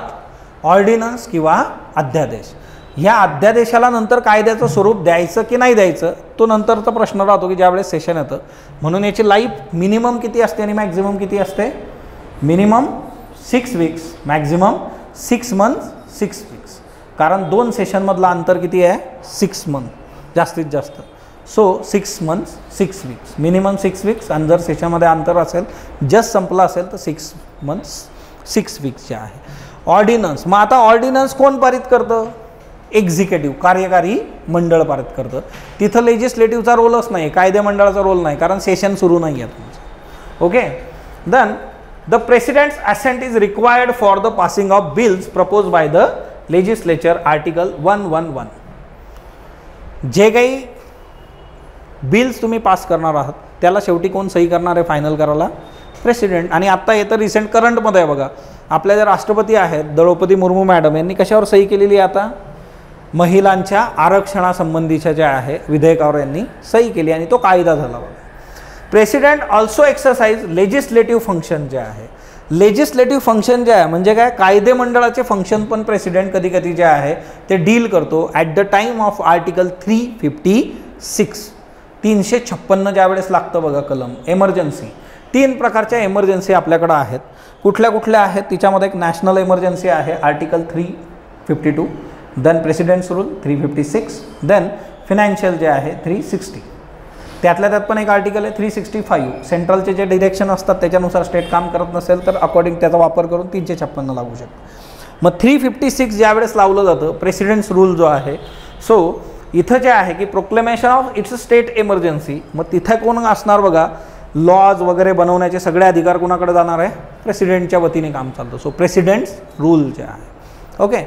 म्हणजे काय की प्रेसिडेंट जो आहे तो लेजिस्लेटिव्ह फंक्शन्स पण इथं जे आहे तर तो डील करतो अंडर आर्टिकल 56. ओके. सो तुम्हाला हे जे वेगवेगळे जे आहेत बघा ओव्हरलॅपिंग, की एक्झिक्युटिव्हनी लेजिस्लेटिव्हचं काम करणं, प्रेसिडेंटनी लेजिस्लेटिव्हचं काम करणं, कायदे मंडळाचं काम करणं. ओके. देन डिलेडिकेटेड लेजिस्लेशन जे आहे बघा, डेलिगेटेड लेजिस्लेशन जे आहे ना, हे एक प्रकारे जे आहे की एक्झिक्युटिव्हद्वारे जे आहे लेजिस्लेटिव्हच्या पॉवरचा वापर करणं, त्याला काय म्हटलं जातं? डिलेजिकेटेड लेजिस्लेशन जे आहे. म्हणजे कायदे मंडळाचा वापर न, कायदे मंडळाचं अस्तित्वात नाही, तिथे एक्झिक्युटिव्ह जे आहेत बऱ्याच गोष्टी ज्या आहेत त्या एक्झिक्युटिव्हनी डील केलेल्या आहेत बघा. By executive order. म्हणजे तुम्ही जर बघितलं असेल की कितीतरी कलम वगैरे जे आहे, जसं आर्टिकल 35A जे होतं बघा, कशाशी संबंधित आहे? ऐकलंय का हे? असं होतं का आपल्या याच्यामध्ये? 35A जे आहे ना, मूळ गोष्टी ज्या आहेत की तुम्ही जर बघितलं की कितीतरी ठिकाणी तुम्हाला बाय एक्झिक्युटिव्ह ऑर्डर असा रेफरन्स मिळतो. म्हणजे काय? लेजिस्लेटिव्हचा स्कोप त्यांनी बाजूला ठेवलेला असतो आणि लेजिस्लेटिव्हच्या ऐवजी जे आहे कोण काम करतं? एक्झिक्युटिव्ह काम करतं. म्हणजे कायदे मंडळाची गरज राहत नाही, तिथं जे आहे एक्झिक्युटिव्ह करून टाकतात. म्हणजे फार कमी वेळात ह्या गोष्टी डील होतात बघा. This delegation is carried in the name of administrative addiction at the right of citizens and implication allowed by the constitution. Article 372 आणि 13. आर्टिकल 13 कशी संबंधित आहे? Law. Okay. So the council of minister is also collectively responsible to the Lok Sabha. आता बघा council of minister जे आहेत कशाला responsible आहे? लोकसभा. हा रेग्युलर MCQ तुम्हाला विचारला जातो. Indicating another overlap between the 2 organs, executive and legislature. म्हणजे हे कुणाला जे असतात? लोकसभेला जे आहे तर ते अकाउंटेबल आहेत. हा रुटीन MCQ आहे. So there is a fusion between executive and legislative in India but without any friction concurring between them. आता आपले जे डॉक्टर बाबासाहेब आंबेडकर होते त्यांनी हेच सांगितलं, की एक्झिक्युटिव्ह आणि लेजिस्लेटिव्ह, कायदेमंडळ आणि कार्यकारी मंडळ हे अशा पद्धतीने डील करतात आजच्या डेटमध्ये की तुम्हाला हे लक्षात ठेवावं लागेल की यांचं ओव्हरलॅपिंग प्रचंड आहे. कंप्लीट सेपरेशन करू शकतो का आपण इथं, तर नाही. किंवा जर कंप्लीट सेपरेशन केलं तर मग अजून कॉम्प्लिकेशन झाले असते. सो किंवा तुम्हाला एक वेगळी व्यवस्था जी आहे तर ती डील करावी लागली असती. यस, बघा इकडं जे आहे जम्मू काश्मीरचा रेफरन्स जो आहे आर्टिकल 35A. आता एक्झिक्युटिव्ह आणि ज्युडिशियरी जे आहे यांच्यामध्ये जे आहे की कुठले पॉवर जे आहेत त्या ओव्हरलॅप होतात का बरं. आतापर्यंत तर कायदेमंडळ आणि एक्झिक्युटिव्ह आपण बघितलं, एक्झिक्युटिव्ह आणि लेजिस्लेटिव्ह, कायदेमंडळ आणि कार्यकारी मंडळ, कारण हे पार्लमेंटचाच भाग येतो. ज्युडिशरी मात्र बाहेरचा आहे, पण ज्युडिशरीच्या पण पॉवर्स ओव्हरलॅप इथं होतात का, तर तुम्हाला जे आहे ज्युडिशरीच्या पॉवर्स पण इथं ओव्हरलॅप होताना दिसतील. मग फॉर एक्झाम्पल आर्टिकल 72, या लेक्चरच्या सुरुवातीला मी विचारलं होतं की what is article 72. It is all about grant pardon, reprieve, respite, remise है ना to the sentence of any person convicted by the Supreme Court of India representing a judicial power to president. प्रेसिडेंटला judicial powers आहेत. So इथं जे आहे की एक्झिक्युटिव्हला ज्युडिशरीचे power असणं जे आहे. सो प्रेसिडेंट जो आहे त्याच्याकडे ज्युडिशियल पॉवर्स आहेत आर्टिकल 72 जे आहे. Okay, then president also performs a judicial act resolving the disputes relating age of जजेस of the court as regard their retirement from judicial office. Article 1242A and 217. 217 High Court, 1242A it is about supreme court. So president जो आहे, आता बघा judiciary जे आहे एकीकडे जे आहे ना की ज्युडिशरी लेजिस्लेटिव्ह आणि एक्झिक्युटिव्हवर चेक अँड बॅलन्स करतो आहे आणि सायमल्टेनियसली तिथल्या जजेसचं जे आहे एज ऑफ रिटायरमेंट आणि या सगळ्या गोष्टी कुठून डील होणार आहेत, इकडून जे आहेत. म्हणजे आज पण डिमांड जी आहे हायकोर्टाच्या जजेसचं रिटायरमेंट एज किती आहे 62, सुप्रीम कोर्ट 65. मग हे वाढलं पाहिजे का, याच्यासाठी पण मागणी वारंवारची आहे की अजून याला थोडं एक्सटेंड करा तुम्ही. सो तो मुद्दा जो आहे कुठून एक्सटेंड होऊ शकतं, हे स्वतः ज्युडिशरी करू शकते का असं की आम्हाला वाटतं जरा 2 वर्ष वाढवून घेऊ, बरोबर. चेक अँड बॅलन्स जो आहे judiciary exercises the executive function जे आहे बघा. आता ज्युडिशरी पण जे आहे एक्झिक्युटिव्ह फंक्शन्स डील करतं under article 227 Constitution, where the high courts have been granted the power of supervision over the subordinate courts. Furthermore, they carry out administrative functions such as transfer of cases. Article 228 जे आहे. So, in case of judiciary, जर तुम्ही बघितलं तर judiciary जे आहे executive functions पण deal करते.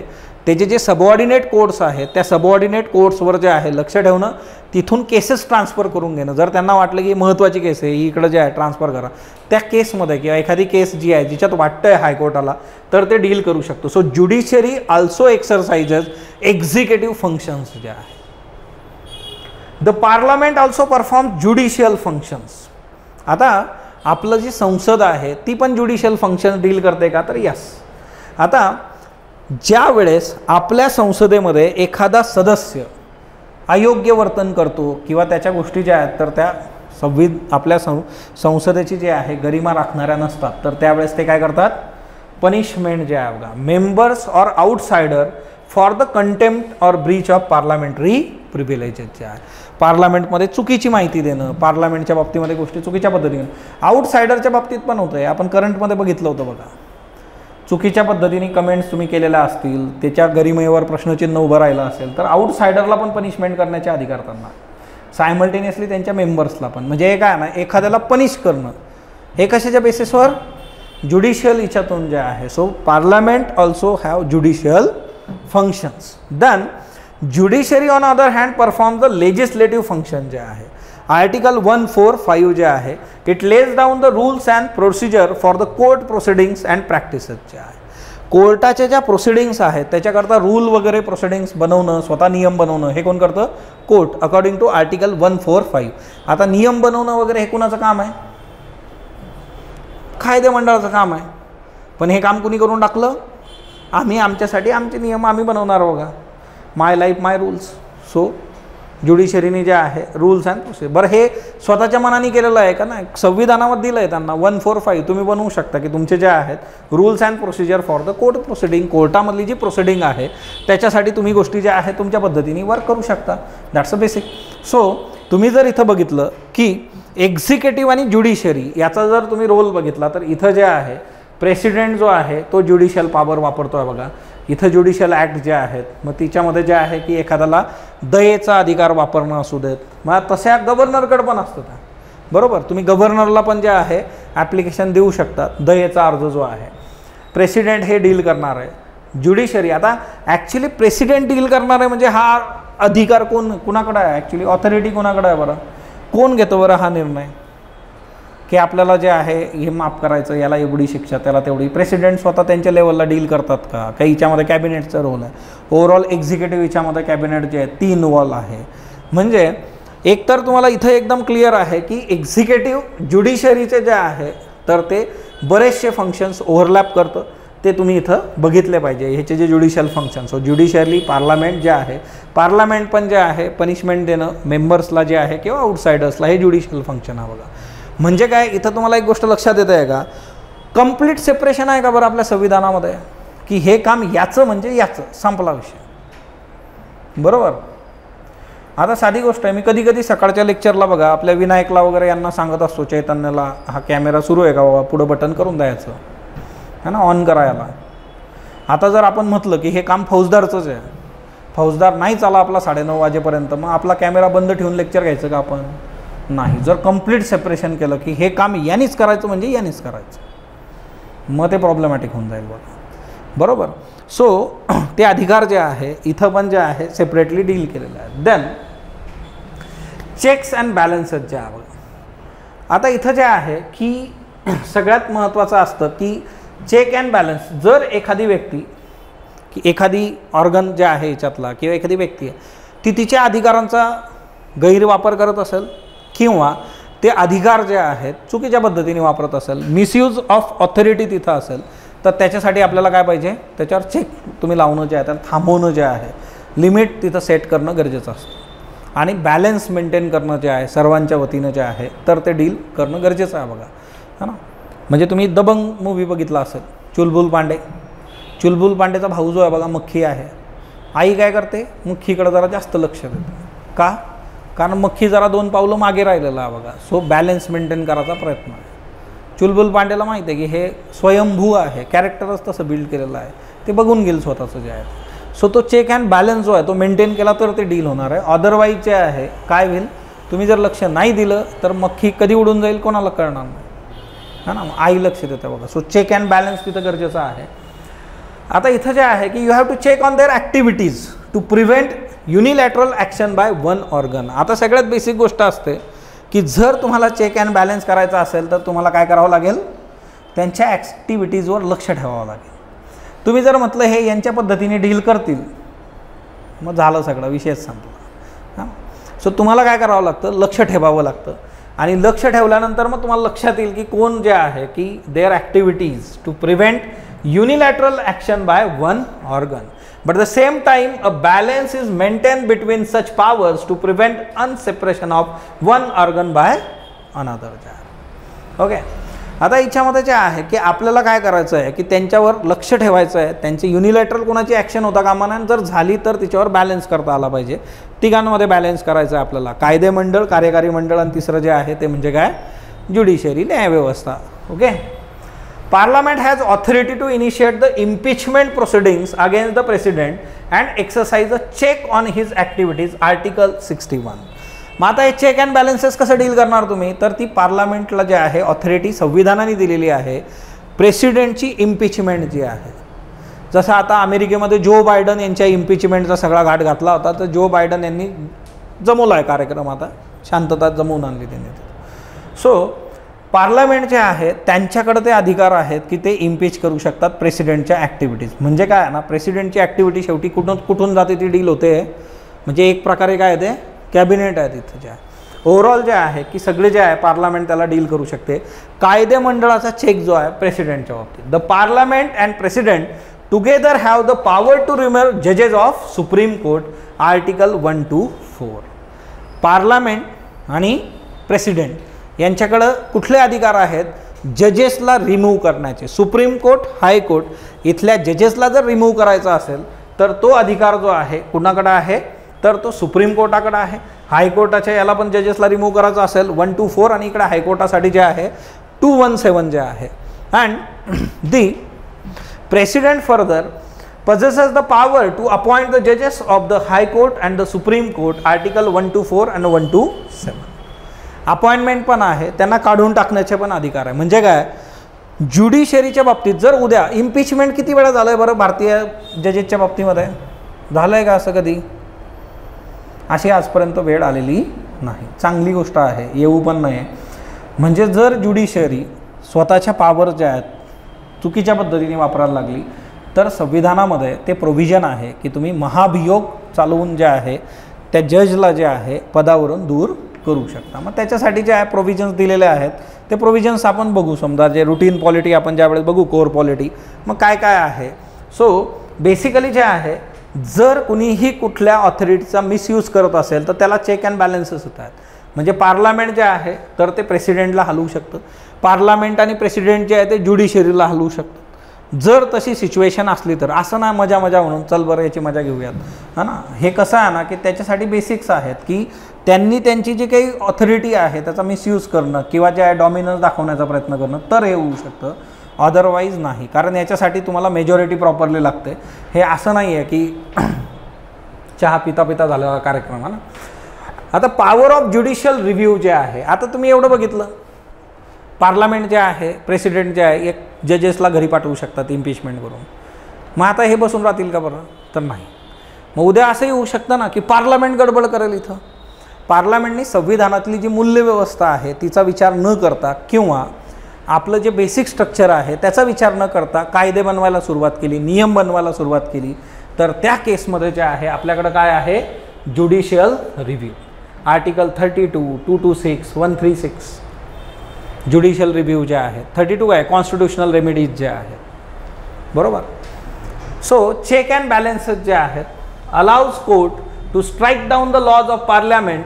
आता जे काही कायदे बनवले असतात बघा पार्लमेंटनी जे आहे ते कायदे जे आहेत तर ते जर संविधानाला धरून नसतील तर त्या केसमध्ये तो कायदा काय होऊ शकतो, रद्दबादल होऊ शकतो बघा.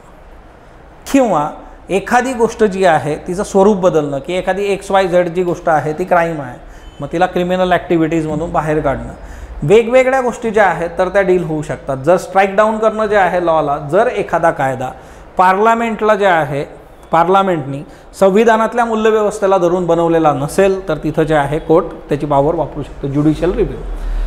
और actions of the executive that's are adjust unconstitutional.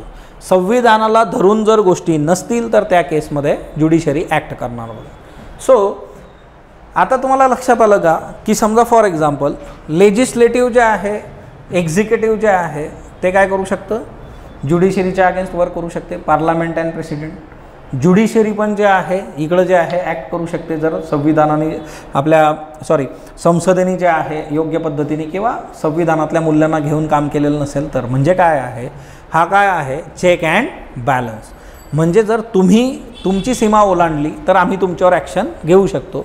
हे दोघांच्या बाबतीत आहे. म्हणजे याचा अर्थ काय होतो, दोघी काय करतात, आपापल्या लिमिट्स ओळखून तिच्यामध्ये काम करतात. बरं असं नेहमीच होतं का, तर नाही. We are human beings. किती काही झालं तर माणसासारखा जो आहे विचित्र प्राणी कुठला नाही आहे, तो गडबड करू शकतो. आणि ती गडबड झाल्यानंतर मग त्या वेळेस ज्युडिशरीने जे आहे तर त्या गोष्टी डील केलेल्या. म्हणजे मी तुम्हाला सांगितलं की आपल्या यूट्यूब चॅनलवर केसेस आहेत. त्या केसेस जर तुम्ही बघितल्या एकामागून एक समजून घेतल्या तर तिच्यात एक गोष्ट कॉमन आहे. ती काय आहे की एकीकडे पार्लियामेंट आहे किंवा एक्झिक्युटिव्ह आहे आणि दुसरीकडे काय आहे, ज्युडिशरी जे आहे की कोण सुप्रीम आहे याच्यामध्ये. म्हणजे यांनी यांचे अधिकार वापरणं. आणि याचं बेस्ट एक्झाम्पल काय आहे की साधी गोष्ट, तुम्ही 9th शेड्यूल जे आहे ते जन्माला घातलं होतं बघा. सुरुवातीचं जे बेसिक आपलं कॉन्स्टिट्यूशन ओरिजिन आहे तिच्यामध्ये ओरिजिनल कॉन्स्टिट्यूशनमध्ये किती शेड्यूल्स आहेत, 8 शेड्यूल्स आहे बघा, 8 शेड्यूल. याने 9वं शेड्यूल आणलं, पहिली घटना दुरुस्ती. हा पण MCQ बराचदा येतो. का आणलं तर यांनी सांगितलं की आम्ही जे रूल्स रेग्युलेशन नियम कायदे जे काही बनवू आणि 9व्या शेड्यूलमध्ये टाकू त्याच्याबद्दल ज्युडिशरीने बोलायचं नाही. हाताची घडी तोंडावर बोट, 9 शेड्यूल. ज्युडिशरीने बघितलं आणि मग नंतर सांगितलं की याला ज्युडिशियल रिव्ह्यू आहे. म्हणून तुम्हाला तमिळनाडूचे जे रिझर्वेशन संबंधीचा जो काही मुद्दा आहे की तमिळनाडूमध्ये मोर दॅन 50% रिझर्वेशन आहे मग ते कुठं टाकते 9 शेड्यूलमध्ये टाकलं, मग ते आजच्या डेटमध्ये वर्क होऊ शकत नाही का? मग त्याला ज्युडिशियल रिव्ह्यू आहे का? 9 शेड्यूल जे आहे तर ती पार्लमेंटनी ज्युडिशरीवर केलेली कुरघोडी होती. नंतरच्या काळात ज्युडिशरीने ते क्लिअर करून टाकलं की इथं तुम्ही टाका ज्युडिशियल रिव्ह्यू याला पण असणार आहे. आणि हे बेसिक फीचर आहे आमचं. म्हणजे मूळ जे आहे की हा चेक अँड बॅलन्स आहे म्हणून ही सिस्टीम जी आहे प्रॉपरली डील होते.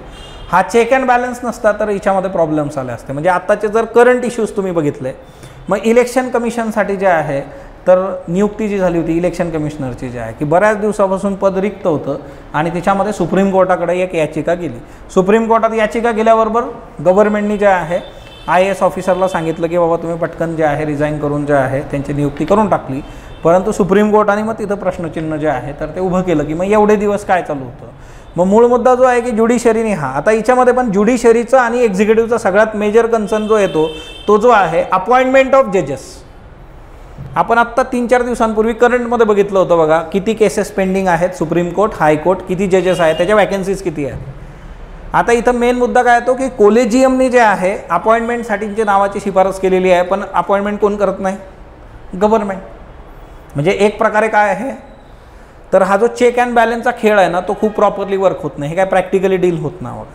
त्याच्यामुळे जे आहे की गव्हर्नमेंटचं जे म्हणणं आहे की आमच्या पद्धतीने तुम्ही डील करा, यांचं म्हणणं आहे की नाही हे डील होणार नाही. मग त्यातल्या त्यात पण एक केस आपण बघितली होती LGBT कम्युनिटीशी संबंधित असणारे जज जे होते बघा, काय नाव आहे त्यांचं आठवतं का तुम्हाला? त्यांच्या नावाची शिफारस बऱ्याचदा झाली परंतु जे आहे गव्हर्नमेंटनी ते काही अप्रूव्ह केलेलं नाही. कितीतरी वेळा आपण हे बघितलेलं आहे आणि तो बऱ्याचदा जो आहे चर्चेत आलेला मुद्दा बघा. म्हणजे जे आहे ना की इथं कितीही काही गोष्टी आपण बघितल्या की ते हार्मोनियसली जे आहे खूप शांततेने आहे ना सौख्य त्याच्यामध्ये असलं पाहिजे वगैरे आपण म्हणतो, पण ते सौख्य आपल्याला प्रॅक्टिकली तिथं जे आहे वर्क होताना दिसत नाही. हे याचं वास्तव आहे. आणि ज्युडिशरीशी रिलेटेड ह्या ज्या बाबी आहेत किंवा एक्झिक्युटिव्हशी आहेत तर त्या तुम्हाला प्रॅक्टिकली डील करणं, आता करंटमध्ये काय सुरू आहे त्याचे इश्यूज जे आहे ते रेज करणं इथं गरजेचं आहे बघा. ओके. सो ह्या केसमध्ये जे आहे की एकतर जे आहे कॉन्स्टिट्यूशनल लिमिट्स तुमच्या ज्या सेट केलेल्या आहेत त्याच्यामध्येच तुम्ही राहिलं पाहिजे. संविधानाने त्या मर्यादा घालून दिलेल्या आहेत त्या मर्यादा तुम्ही ओलांडता कामा नये हा याच्यातला मुद्दा आहे. The safeguards of the right of citizens against the arbitrary action जे आहे. ओके. आपले जे नागरिक आहे त्यांच्या अधिकारांचं पण हनन होता कामा नये. जसं इथं जे होतं ना आर्टिकल 32 2 ऑक्टोबर हम सबने पावभाजी खाई थी है ना, हिबिस कॉर्पस बघितला का पिक्चर? मग तिच्यामध्ये जे आहे की हिबिस कॉर्पसचा रेफरन्स आहे बघा. त्याच्यामध्ये पोलिसांनी जे आहे की कोर्ट आदेश देणार पोलिसांना जे आहे की तुम्ही ह्या व्यक्तीला जे आहे आम्हाला शरीर द्या to have the body of, कोर्टासमोर ही व्यक्ती सादर करा. आठवतं का? काय चैतन्य कधी खाल्ली होती पावभाजी? आता there are number of cases. In that case, Supreme Court stated that there is a proper differentiation between the powers of these 3 organs: judiciary, legislative and executive. The first case is Ramjawaya Kapoor versus State of Punjab. India's constitutional structure sufficiently differentiates the function and branches of the government. हे याच्यामध्ये deal केलेलं आहे to prevent the assumption of functions of one organ by another. मग आपल्या संविधानामध्ये हे खूप properly सांगितलेलं आहे की लेजिस्लेटिव्हचे काय फंक्शन्स आहेत, ज्युडिशरीचे काय आहेत आणि एक्झिक्युटिव्हचे काय आहेत. काही ठिकाणी जे आहे ओव्हरलॅप होणार आहे, काही ठिकाणी जे आहे तर ते कोर जे आहेत फंक्शन्स असतील.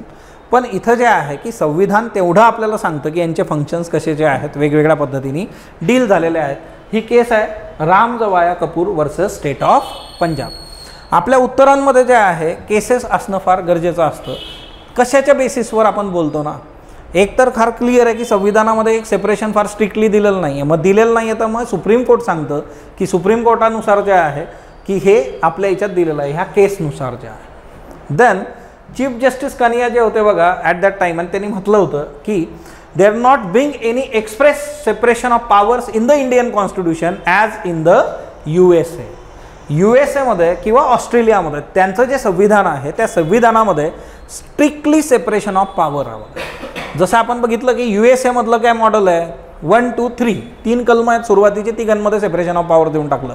तसं इथं नाही आहे. There is still an implied acceptance of the same. Detail assessment जे आहे याचं हे कशात झालं आहे, इंदिरा गांधी नेहरू वर्सेस राज नरेन केस. ही खूप फेमस केस आहे भारतातली. So Indira Gandhi versus Raj Narain case जे आहे, ही जी केस होती बघा, हिच्यामध्ये एक पार्लमेंटरी अमेंडमेंट होतं, was deemed unconstitutional by the supreme court. आता एखाद्या दिवशी आपण ही केस सेपरेटली बघूयात, किंवा आय थिंक मी कोणाला तरी दिली पण होती त्या दिवशी, ती व्यक्ती जी आहे, हां सिद्धीला दिली बघा. केला का अभ्यास सिद्धी याचा? केला, गुड. सिद्धी एक्सप्लेन करेल बघा आता आपल्याला. Okay. On account of this breaching separation of powers as it had effect on invalidating court order which is primarily judicial function. हिच्यामध्ये काय केलेलं होतं की कोर्टाच्या ज्या काही ऑर्डर्स आणि त्या होत्या त्या जरा बाजूला ठेवल्या होत्या बघा. ही फेमस केस आहे, सिद्धी एक्सप्लेन करेल बघा. आता इकडं बघा विजयश्रीने नाव सांगितलं आहे, सौरभ कृपाल जे आहे. तुम्हाला सांगितलं होतं की आत्ता थोड्या वेळापूर्वी जो प्रश्न विचारला मी की LGBT समुदायाशी संबंधित जे आहे बघा, तर ते जज आणि त्यांनी स्वतःची आयडेंटिटी स्वतः जे आहे ते डिक्लेअर केलेली आहे आणि त्याच्यामध्ये ज्या गव्हर्नमेंटनी शिफारस नाही केली, त्या याच्यासाठी शिफारस करून पण नियुक्ती केलेली नाही आहे. तर हे केस पण गाजलेली आहे. मग ज्युडिशरीमध्ये आणि एक्झिक्युटिव्हमध्ये टसल आहेच, ते त्याचे बरेच एक्झाम्पल्स आपल्याला मिळतात. तिच्यात ही एक केस आहे. सो इथं जे आहेत बघा, इंदिरा गांधी नेहरू वर्सेस राज नरेन आणि राम जवाय कपूर. मग इथं एकदम क्लिअर आहे की जर तुम्ही अशा काही गोष्टी कराल की ज्या संविधानिक मूल्यांना धरून नसतील, तर त्या केसमध्ये ज्युडिशरी काय करेल, नल अँड वाईड, त्याला बाजूला टाकेल बघा. सो गणित एकदम सिंपल आहे. या केसेस तुम्ही डील करणं गरजेचं आहे. या केसेस जर तुम्ही अभ्यासल्या प्रॉपरली तर आणि तर ह्या प्रॉपरली वर्क होऊ शकतात, अदरवाईज जे आहे तर ते वर्क राहणार. आता पॉवर ऑफ ज्युडिशियल रिव्ह्यू जे आहे बघा, ओके, मॉडर्न एक्सरसाइज जी आहे याच्यामध्ये जर तुम्ही गोष्टी बघितल्या की सेपरेशन ऑफ पॉवर जे आहे तिच्यामध्ये आजच्या डेटमध्ये ज्युडिशियल रिव्ह्यू ही जी बाब आहे, तर ही it is the supremacy of people and not the judiciary. See what is judicial review? Judicial review जो आहे, न्यायिक पुनर्विलोकन जे आहे, तर ही काही सुप्रीमसी ऑफ ज्युडिशरी नाही आहे. ही कुणाची सुप्रीमसी आहे? Supremacy of people, we the people of India, आपली सुप्रीमसी आहे. कारण हे संविधान जे आहे त्याने दिलेले अधिकार, त्या संविधानाची मूल्य ती टिकवणं जे आहे ते ज्युडिशियल रिव्ह्यू थ्रू आहे. But it is the supremacy of people. आणि हे कोणी म्हटलं होतं? Alexander Hamilton. म्हणजे उद्या तुम्हाला डायरेक्टली असा प्रश्न विचारला जाऊ शकतो की judicial review ensures the supremacy of people and not the judiciary. Discuss. Alexander Hamilton. Judicial review granted by Indian Constitution enables judiciary to act as a protector of Constitution and the rule of law. He judicial review जो आहे तो कसं काम करतो, तर तो आपल्या संविधानाचं रक्षण करतो. कारण संविधानाच्या मूल्यांना जर धक्का लागत असेल तर ती गोष्ट जी आहे ॲक्सेप्टेबल नाही आहे आणि ज्युडिशरी ती गोष्ट जी आहे ती मान्य करत नाही. सो बेसिकली जे आहे तर it is a protection of constitution and rule of law, कायद्याचे राज्य. रूल ऑफ लॉचे पण डिबेट्स आहेत, ते पण आपण बघू.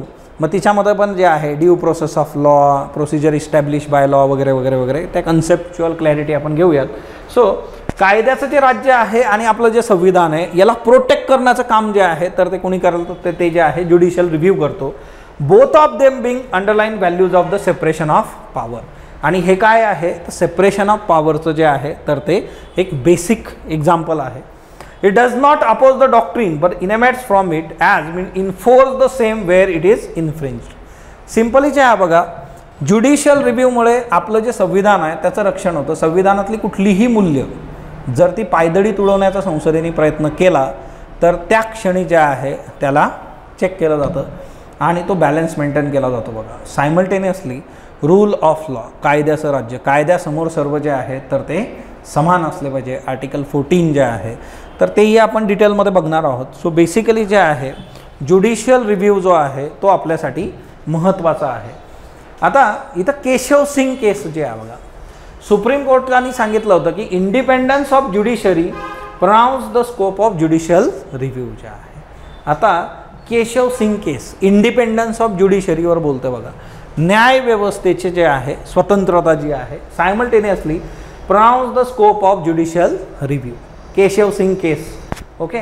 देन विशाखा केस जे आहे, विशाखा गाईडलाईन्सचा एक व्हिडिओ आपल्या चॅनलवर आहे, तो तुम्ही बघा. विशाखा गाईडलाईन्स ज्या आहेत, आता विशाखा गाईडलाईन्स किंवा विशाखा ज्या आहे तर हिच्यामध्ये कोर्टाने जे आहे a set of procedural guidelines दिलेल्या आहेत for the sexual harassment at workplace consistent with CEDAW. आता बघा, ज्या वेळेस काम होतं, म्हणजे आता साधी गोष्ट, कायदे आहेत, सगळ्या गोष्टी आहेत, पण कोर्ट ह्या पद्धतीनेही काम करतं की त्यांनी प्रोसिजर दिलेली आहे तुम्हाला की वर्क प्लेसवर जर सेक्शुअल हॅरॅसमेंट होत असेल तर त्या केसमध्ये तुम्ही प्रोसिजर कशी फॉलो केली पाहिजे. ओके, आणि ती पण कशाच्या आधारे, CEAW. आता हे काय आहे, the convention on elimination of all forms of discrimination against women. हे आंतरराष्ट्रीय स्तरावर आहे बघा, international legal instrument that require countries to eliminate discrimination against the women girls in all areas and promote the women's and girls equal right. CEADAW. आंतरराष्ट्रीय स्तरावर महिला आणि मुलींच्या बाबतीतल्या प्रत्येक स्तरावरचं जे काही डिस्क्रिमिनेशन आहे ते कायमस्वरूपी नष्ट करणाऱ्या गाईडलाईन्स आहेत. आणि विशाखा गाईडलाईन ज्या आहेत त्या याच्या बेसिसवर दिलेल्या आहेत. म्हणजे आंतरराष्ट्रीय स्तरावर जे नॉर्म्स आजच्या डेटमध्ये विमेनच्या सेफ्टीसाठीच्या आहेत ते समोर ठेवून हे डील झालेलं आहे. सो इथं जे आहे की judicial review complements and furthers the principle of check and balances thereby the concept of separation of power as understood in India and has rightly been accorded to compromise the basic structure of constitution. म्हणजे जे आहे ना की आता legislation मधले जे gaps आहेत कायद्याच्या बाबतीमध्ये की असं होत नाही की ह्या सगळ्या प्रोसेसमध्ये जे आहे फॉर एक्झाम्पल जे आहे की प्रत्येक गोष्ट जी आहे ती कायद्यात खूप प्रॉपरली असेल. मग फॉर एक्झाम्पल की महिलांचं जे काही सुरक्षा आहे, महिलांसंबंधीच्या ज्या बेसिक बाबी आहेत त्याचा जर तुम्ही विचार केला तर त्या केसमध्ये जे आहे एक साधी सरळ बेसिक गोष्ट जी येते ती म्हणजे काय की आपल्याला ती प्रोसिजर कोणी दिली, कोर्टाने दिली, विशाखा गाईडलाईन्स. म्हणजे लेजिस्लेचरचे लूपहोल जे आहे ते पण आपली ज्युडिशरी काय करते, भरून काढते बघा. म्हणजे हे इथं जे एक्झाम्पल आहे की ते एकमेकाला पूरक करण्याचा प्रयत्न आहे की गॅप्स बिटवीन द लेजिस्लेशन, तर ते पण भरून काढलेले आहेत. ही केस तुम्हाला बऱ्याच ठिकाणी विचारली जाते, जिथं जिथं महिलांच्या बाबतीमध्ये ज्या आहे गोष्टी तुम्ही जर बघितल्या तर त्या तुम्हाला ज्या आहे विशाखा गाईडलाईन्सपर्यंत नेऊन ठेवतात. आणि विशाखा गाईडलाईन्सचं एक बेस्ट एक्झाम्पल आहे सेक्शुअल हॅरॅसमेंट ॲट वर्क प्लेससाठी कुठल्या पद्धतीने गोष्टी वर्क झाल्या पाहिजेत. ओके, सो ह्या केसेस जरा लक्षात ठेवा. Then Bhim Singh versus union of India ही जी केस आहे बघा, हिच्यामध्ये सुप्रीम कोर्टाने काय म्हटलेलं आहे की modern governance does not have any place for a strict separation of power. This is very important. आपल्याला जे आहे बघा गव्हर्नन्स सिलेबसमध्ये आहे. So strict separation of power जे आहे तर ते केलं तर ते ॲक्सेप्टेबल नाही in case of modern governance. आधुनिक प्रशासन जे आहे आजच्या डेटमधलं स्ट्रिक्ट सेपरेशन करून टाकलं तर मग गोष्टी ज्या आहेत त्या प्रॉपरली वर्क होणार नाहीत. Rather separation of powers have the aim to achieving the maximum extent of accountability of each instrument. आता सेपरेशन ऑफ पॉवर का असतं की हे काम जे आहे तर ते वेदांतनी करायचं आहे, हे काम जे आहे राहुलनी करायचं आहे, हे काम सिद्धीनी करायचं आहे, हे काम निकितानी करायचं, हे जर सांगून ठेवलं याचा अर्थ काय, accountability will be there. Otherwise जर असं सांगितलं इन जनरल की तुम्ही हे काम करा तर काय कराल, कोणीच काही करणार नाही. कराल का तुम्ही, काय सागर म्हणाल की बाबा तिकडं जे आहे अजय करणार, अजय म्हणणार की सिद्धी करणार, सिद्धी म्हणणार की बाबा एवढे सगळे लोक कोणतरी करलच की. ओके, सो बेसिकली जे आहे की इथं जे आहे की सेपरेशन ऑफ पॉवर जे आहे त्याचं एम काय होतं, achieving the maximum extent of accountability, उत्तरदायित्व. की उद्या आपण प्रश्न विचारू शकतो की हे काम जे आहे आम्ही तुम्हाला दिलेलं होतं अजय, सो तुम्ही का नाही केलं, दॅट्स अ बेसिक, तुम्हाला उत्तर द्यायची आहे. And functional overlap does not infringe the doctrine if the constitutional accountability is the maintained. मग तिच्यामध्ये जो काही फंक्शनल ओव्हरलॅप होतो ना तर तो त्याला काही इन्फ्रिंज करत नाही, कारण तिथं जे आहे कॉन्स्टिट्यूशनल अकाउंटेबिलिटी पण मेंटेन राहते, तो मुद्दा आहे. And this view is correct as it falls line with the present needs and emphasise the impracticability of the strict version of the doctrine in the modern scenario. So भारतीय संविधानामध्ये आपण जर बघितलं तर असं हे स्ट्रिक्ट जे आहे ते सेपरेशन नाही आहे. आणि ती गोष्ट जी आहे तर ती आजच्या मॉडर्न गव्हर्नन्समध्ये ॲक्सेप्टेबल आहे, कारण स्ट्रिक्ट जर सगळं करून ठेवलं तर ते प्रॉपरली वर्क होणार नाही. हे आपण जे सेपरेशन ऑफ पॉवर आहे त्याचं एम आहे बेसिकली की ज्याला त्याला ज्याच्या जबाबदारीचं भान असावं, परंतु कॉन्स्टिट्यूशनल जी काही आपली अकाउंटेबिलिटी आहे तिथं मेंटेन राहत असेल तर इथं कुठल्याही गोष्टीचं हनन होत नाही असं आपण म्हणतो. हा तिच्यातला एक बेसिक कन्सर्न आहे बघा. Okay, then next one is, आता हे जे आहे की ॲडमिनिस्ट्रेटिव्ह लॉ जे आहे बघा, okay, emergence of the field of administrative law, प्रशासनाच्या बाबतीमध्ये जे आहे, increase the harmonious integration of the function of instruments through administrative tribunals, delegated legislation, so to reduce the burden on the prime organs of the state. आता बघा याच्यामध्ये आपण बघितलं होतं डिलिगेटेड लेजिस्लेशन म्हणजे काय, एक बेसिक जे आहे की लेजिस्लेशनला बाजूला ठेवा, एक्झिक्युटिव्हने जे आहे काम करून कायदा बनवून दिला तुम्हाला काही काळासाठी, जसं ऑर्डिनन्स आहे. आता जर कुठलीही गोष्ट जी आहे कायदा बनवायचा असेल, एवढं सोपं आहे का बरं, पूर्ण लोकसभा, राज्यसभा, प्रेसिडेंट इतकं सोपं नाही, पण डिलिगेटेड लेजिस्लेशन जे आहे ते क्विकली डील करून देतं. किंवा तुम्ही जर बघितलं की ॲडमिनिस्ट्रेटिव्ह ट्रिब्युनल्स जे आहेत तिच्यामधून जे काम चालतं तिच्यामुळे काय होतं की main prime organs of the state तिच्यावरचं बर्डन कमी होतं. प्रत्येक गोष्ट जर संसदेने करायची म्हटली किंवा विधानसभेने करायची म्हटली तर ती इतकं सोपं आहे का, किंवा ती टाईम कन्झ्युमिंग पण आहे. एक तर त्यांच्यावर बर्डन वाढतं, सेम जे आहे म्हणजे जसं for example we have seen example of Lokpal, आपलं जे असतं बघा ज्युडिशरी जे आहे तिच्यावरचं जे बर्डन आहे त्या बर्डनला कमी करण्यासाठी आपली जी एक यंत्रणा आहे बघा, ती कुठली यंत्रणा आहे, लोक अदालत जी आहे. Okay, so we have seen number of news about Lok Adalat. लोक अदालत काय करतं, ते त्या गोष्टी जुळवून आणतं, दोघांना समोर ठेवून डील करून देतं. दोघं जर मंजूर असतील तर ते लोक अदालतमध्ये जातात आणि लोक अदालतीचं जे आहे ते जजमेंट जे आहे त्यांना मानणं भाग आहे. नंतर ते सुप्रीम कोर्टात जाऊ शकतं. म्हणजे जो प्राईम ऑर्गन आहे ज्युडिशरीचा, हायकोर्ट, सुप्रीम कोर्ट, याच्यावरचं बर्डन एक तर कमी होतं किंवा प्रत्येक गोष्ट तिथपर्यंत जात नाही की जे पेंडिंग आहे ते क्लिअर होऊन जातं. नव्याने येणाऱ्या गोष्टी ज्या आहेत, तसं इथं जे आहे की नव्याने बऱ्याचशा गोष्टी ॲडमिनिस्ट्रेटिव्ह ट्रिब्युनल जे आहेत, कॅट वगैरे जे आहे ते आपण अभ्यासतो है ना, 323A वगैरे जे आहेत, तर त्यातून गोष्टी ज्या आहेत त्या डील होऊन जातात. आणि दुसरं जे आहे की जर स्ट्रिक्ट इम्प्लिमेंटेशन करायचा जर विचार केला तुम्ही है ना, तर त्यामधून जे होतं की एक्सपेंडन्सी, इफिकेसी जे आहे तर त्याचे इश्यूज निर्माण होऊ शकतात. ॲडमिनिस्ट्रेटिव्ह ऑथॉरिटीज जे आहे त्यांचे जे काही आहेत लिमिट ऑन ॲडमिनिस्ट्रेटिव्ह लॉ जे आहेत ते असतील. आता इथं जे आहे की स्ट्रिक्ट इम्प्लिमेंटेशन जर केलं या डॉक्ट्रिनचं तर ते अनडिझायरेबल आहे. साधी सरळ गोष्ट आहे बघा, तुम्ही जर एकदम क्लिअर केलं की स्ट्रिक्ट हे असंच करायचं, हे काम याचं, हे काम याचं, हे काम याचं, याचा अर्थ त्याच्या ॲब्सेन्समध्ये कोणीच करणार नाही, ती गोष्ट पुढं सरकणार नाही आणि ते सगळं जे आहे तर ते मेसअप होऊन जाईल बघा. So that's why the strict implementation is undesirable. The way forward consist of practical approach that in touch with the felt necessities of the time. Practically काय डील करायचं आहे ते तुम्ही बघणं इथं अपेक्षित आहे. की तुम्ही जर असं म्हटलं बाबा की मी XYZ एक्झामच देणार, तर डील नाही होत ना आजच्या डेटमध्ये. म्हणजे आता का मधल्या काळामध्ये काही लोक आली होती की आम्हाला फॉरेस्ट ऑफिसरच बनायचं आहे महाराष्ट्रामध्ये. मग त्या जागा कधी येणार, किती येणार, त्याचा विचार कोण करणार, किती दिवस आपण थांबणार, फक्त तेच करायचं म्हटल्यावर नाही 2 वर्ष ॲड आली मग काय करायचं. ओके, सो मूळ जे आहे की तुम्हाला प्रॅक्टिकल ॲप्रोच जो आहे तो घेऊन चालावं लागेल. आजच्या डेटमध्ये तिघांचं महत्त्व आहे, लेजिस्लेटिव्ह, एक्झिक्युटिव्ह आणि ज्युडिशरी. कार्यकारी मंडळ, कायदेमंडळ आणि न्यायव्यवस्था या तिघांचं महत्त्व आहे आणि याला कुठल्याही याला जे आहे तुम्ही कंप्लीट सेपरेशनने डील नाही करू शकत. ते एकमेकांवर चेक बॅलन्स करणार, त्याच्यामध्ये जे आहेत की काही पॉवर जे आहेत ओव्हरलॅप पण होतात, पण प्रत्येकाला कॉन्स्टिट्यूशनने जे लिमिट दिलेलं आहे त्याच्या बाहेर ते जातात नाही कारण तिथे चेक पण आहे. सो बेसिकली जे आहे प्रॅक्टिकली बघा, प्रॅक्टिकली केल्यानंतर जे आहेत गोष्टी खूप प्रॉपरली वर्क होतील याच्यामध्ये, तो कन्सर्न आहे. So India's model of separation of power जे आहे ते तुमच्या समोर आहे. लेजिस्लेटिव्ह, एक्झिक्युटिव्ह आणि त्याचे जे आहेत कोर पॉवर जे आहेत बघा, सॉरी इथं जे आहे हे ज्युडिशरी जे आहे. आता कोर पॉवर जे आहेत याच्यामध्ये जर तुम्ही बघितलं की यांच्या कोर पॉवर्स म्हणजे सेपरेट यांच्या जे आहेत की त्याच्यात कुणाचाही काही हे नाही.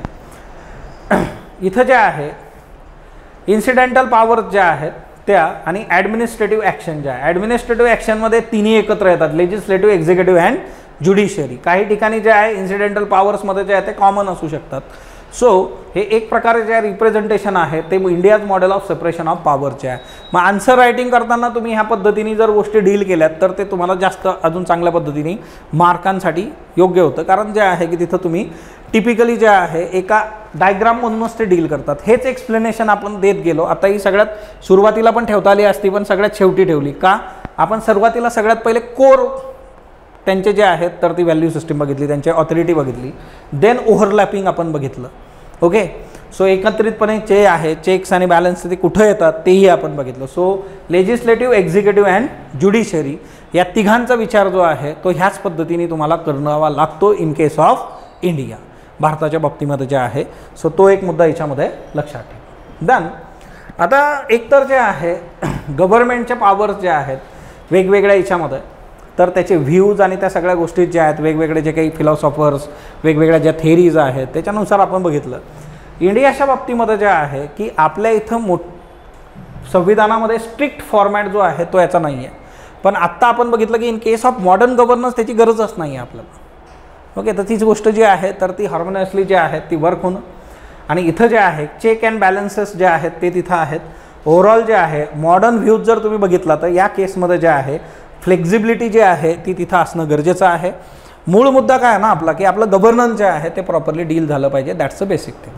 त्या पलीकडं जे आहे दुसऱ्या कुठल्याही गोष्टी ज्या आहेत त्या आपल्याला नको, असा तो सिम्पल मुद्दा आहे बघा. देन या प्रोसेसमध्ये जे आहे इथं जे आहे सेपरेशन ऑफ पॉवर जे आहे तर ते आपला मुद्दा क्लिअर होतो.